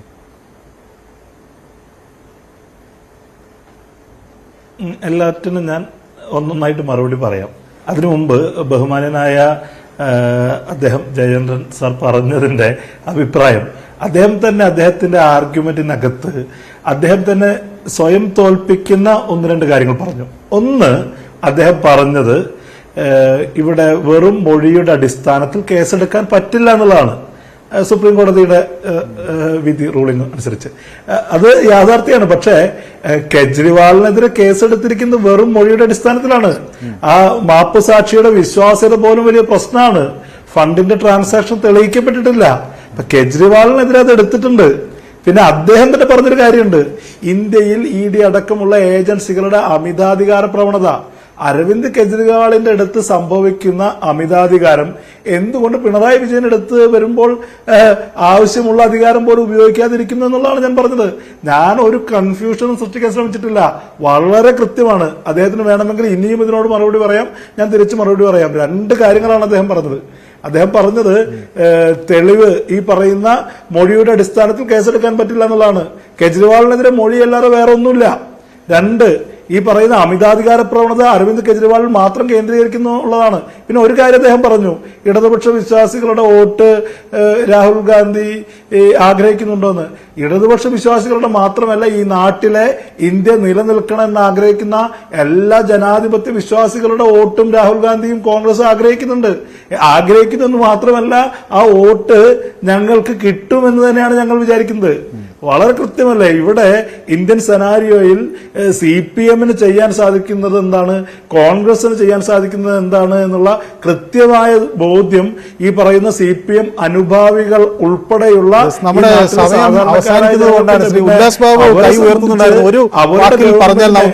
ഈ ചർച്ചയുടെ അവസാനത്തിലേക്ക് കടക്കാം. അവരുടെ ഗവൺമെന്റിനെ തിരുത്താനുള്ള ഒരു അവസരം കൂടിയാണത്. പിണറായി വിജയനെതിരെ വോട്ട് രേഖപ്പെടുത്താൻ CPM അനുഭാവികൾ ആഗ്രഹിക്കുന്നുണ്ട്. ആ അവസരം അവർ ഉപയോഗിക്കും. യെസ്, ഈ ചർച്ചയുടെ അവസാന ഭാഗമായതുകൊണ്ടാണ് ശ്രീ ഉല്ലാസ് ബാബു താങ്കൾ കൈ ഉയർത്തിയോണ്ട് മാത്രം ഞാൻ ചോദിച്ചാണ്. നമുക്ക് സമയം അവസാനിക്കാറില്ല. കൈ ഉയർത്തിയത് ശ്രീ ജയചന്ദ്രന് മറുപടി പറയേണ്ട ഒരു ആവശ്യകതയുണ്ടായിരുന്നു. ആയതുകൊണ്ടാണ് ജയചന്ദ്രന്റെ ഉന്നയിക്കുന്ന ഒരു വിഷയത്തിൽ ജയചന്ദ്രന് നരേന്ദ്രമോദി പറഞ്ഞ കാര്യങ്ങൾ അദ്ദേഹത്തിനോട് പെട്ടെന്ന് അറിയാൻ അദ്ദേഹത്തിന് ആഗ്രഹമുണ്ടെങ്കിൽ ഒരു നിർവാഹവുമില്ല. പ്രധാനമന്ത്രി ഒരു വിഷയം ഈ കേരളത്തിലെ സമൂഹത്തിനോട് കൃത്യമായിട്ട് പറഞ്ഞിട്ടുണ്ട് എങ്കിൽ ആ പ്രധാനമന്ത്രിക്ക് അതിൽ വ്യക്തമായിട്ടുള്ള ബോധ്യമുണ്ടാവും. ആ വ്യക്തമായിട്ടുള്ള ബോധ്യം പൊതുസമൂഹം അറിയാനിരിക്കുന്നതേ ഉള്ളൂ. അറിയാനിരിക്കുന്ന സമയത്ത് തന്നെ ജയചന്ദ്രനും അറിയാൻ പോകുന്നുള്ളൂ. ഇദ്ദേഹത്തിന്റെ സമ്മതവും മേടിച്ച് അദ്ദേഹത്തിനോട് മുൻകൂട്ടിയും പറഞ്ഞുകൊണ്ട് കാര്യങ്ങൾ നിർവഹിക്കാൻ സാധ്യമാകില്ല. അദ്ദേഹം പോയതുകൊണ്ടാണ്. അല്ലെങ്കിൽ ഒന്ന് രണ്ട് കാര്യങ്ങളും കൂടി ശ്രീ ആനന്ദ് കൊച്ചുകൂടി താങ്കൾക്കും ഒരു വാക്കിൽ ഉപസംഹരിക്കാം. എങ്ങനെ കഴിഞ്ഞ തവണ നമുക്കൊരു രാഹുൽ ഫാക്ടർ ഒരു വലിയ ഘടകമായിരുന്നു, തെരഞ്ഞെടുപ്പിൽ UDF-ന് അനുകൂലമായി അത് ഭവിക്കുകയും ചെയ്തു. ഇത്തവണ ആ ഒരു ലക്ഷ്യം സാധ്യമാണെന്ന് കരുതേണ്ട മോഡി ഫാക്ടറാണ്. അതൊന്നും പറ ശ്രീ ആനന്ദ് കൊച്ചുകൂടി, താങ്കൾക്ക് അവസാനിപ്പിക്കാം. മോഡി ഫാക്ടറാണ് കൂടുതൽ പ്രതിഫലിക്കുക എന്നാണ് ശ്രീ ഉല്ലാസ് പറയുന്നത്. ചുരുങ്ങിയ വാക്കുകളിൽ, നമുക്ക് സമയം തീർന്നു. അല്ല, തിരുവനന്തപുരത്തൊക്കെ രാജീവ് ചന്ദ്രശേഖറിൻ്റെ പോസ്റ്ററുകളും കട്ടൗട്ടുകളും ബാനറുകളും ഹോർഡിങ്ങുകളും ഒക്കെ നോക്കിയാൽ അദ്ദേഹവും പ്രധാനമന്ത്രിയുടെയും രണ്ടുപേരുടെയും തുല്യ വലിപ്പമുള്ള പോസ്റ്ററുകളും ഹോർഡിങ്ങുകളും ബാനറുകളുമാണ്. അങ്ങനെ നോക്കിയാൽ തിരുവനന്തപുരത്ത് രാജീവ് ചന്ദ്രശേഖർ ജയിക്കുകയാണെങ്കിൽ ഞാൻ വേണമെങ്കിൽ പറയാം മോദി ഫാക്ടർ ആണ് കേരളത്തിൽ വർക്കൗട്ട് ആയതെന്ന്. അതെന്തായാലും നമുക്ക് കാത്തിരുന്ന് കാണാം. യെസ്, ഏതായാലും സമയം അവസാനിച്ചതുകൊണ്ടാണ്. വളരെ നന്ദി. എന്നോടൊപ്പം ചേർന്ന അതിഥികൾ ശ്രീ എം ജയചന്ദ്രൻ, മാധ്യമപ്രവർത്തകൻ, ഒപ്പം വി അനൂപ്, കോൺഗ്രസ് പ്രവർത്തകൻ, ഉല്ലാസ് ബാബു BJP-യിൽ നിന്നും, ആനന്ദ് കൊച്ചുകുടി, മാധ്യമപ്രവർത്തകൻ. ഇന്നത്തെ പ്രൈം ഡിബേറ്റ് ഇവിടെ സമാപിക്കുന്നു. നാളെ മറ്റൊരു വിഷയമായി വീണ്ടും കാണാം. നന്ദി.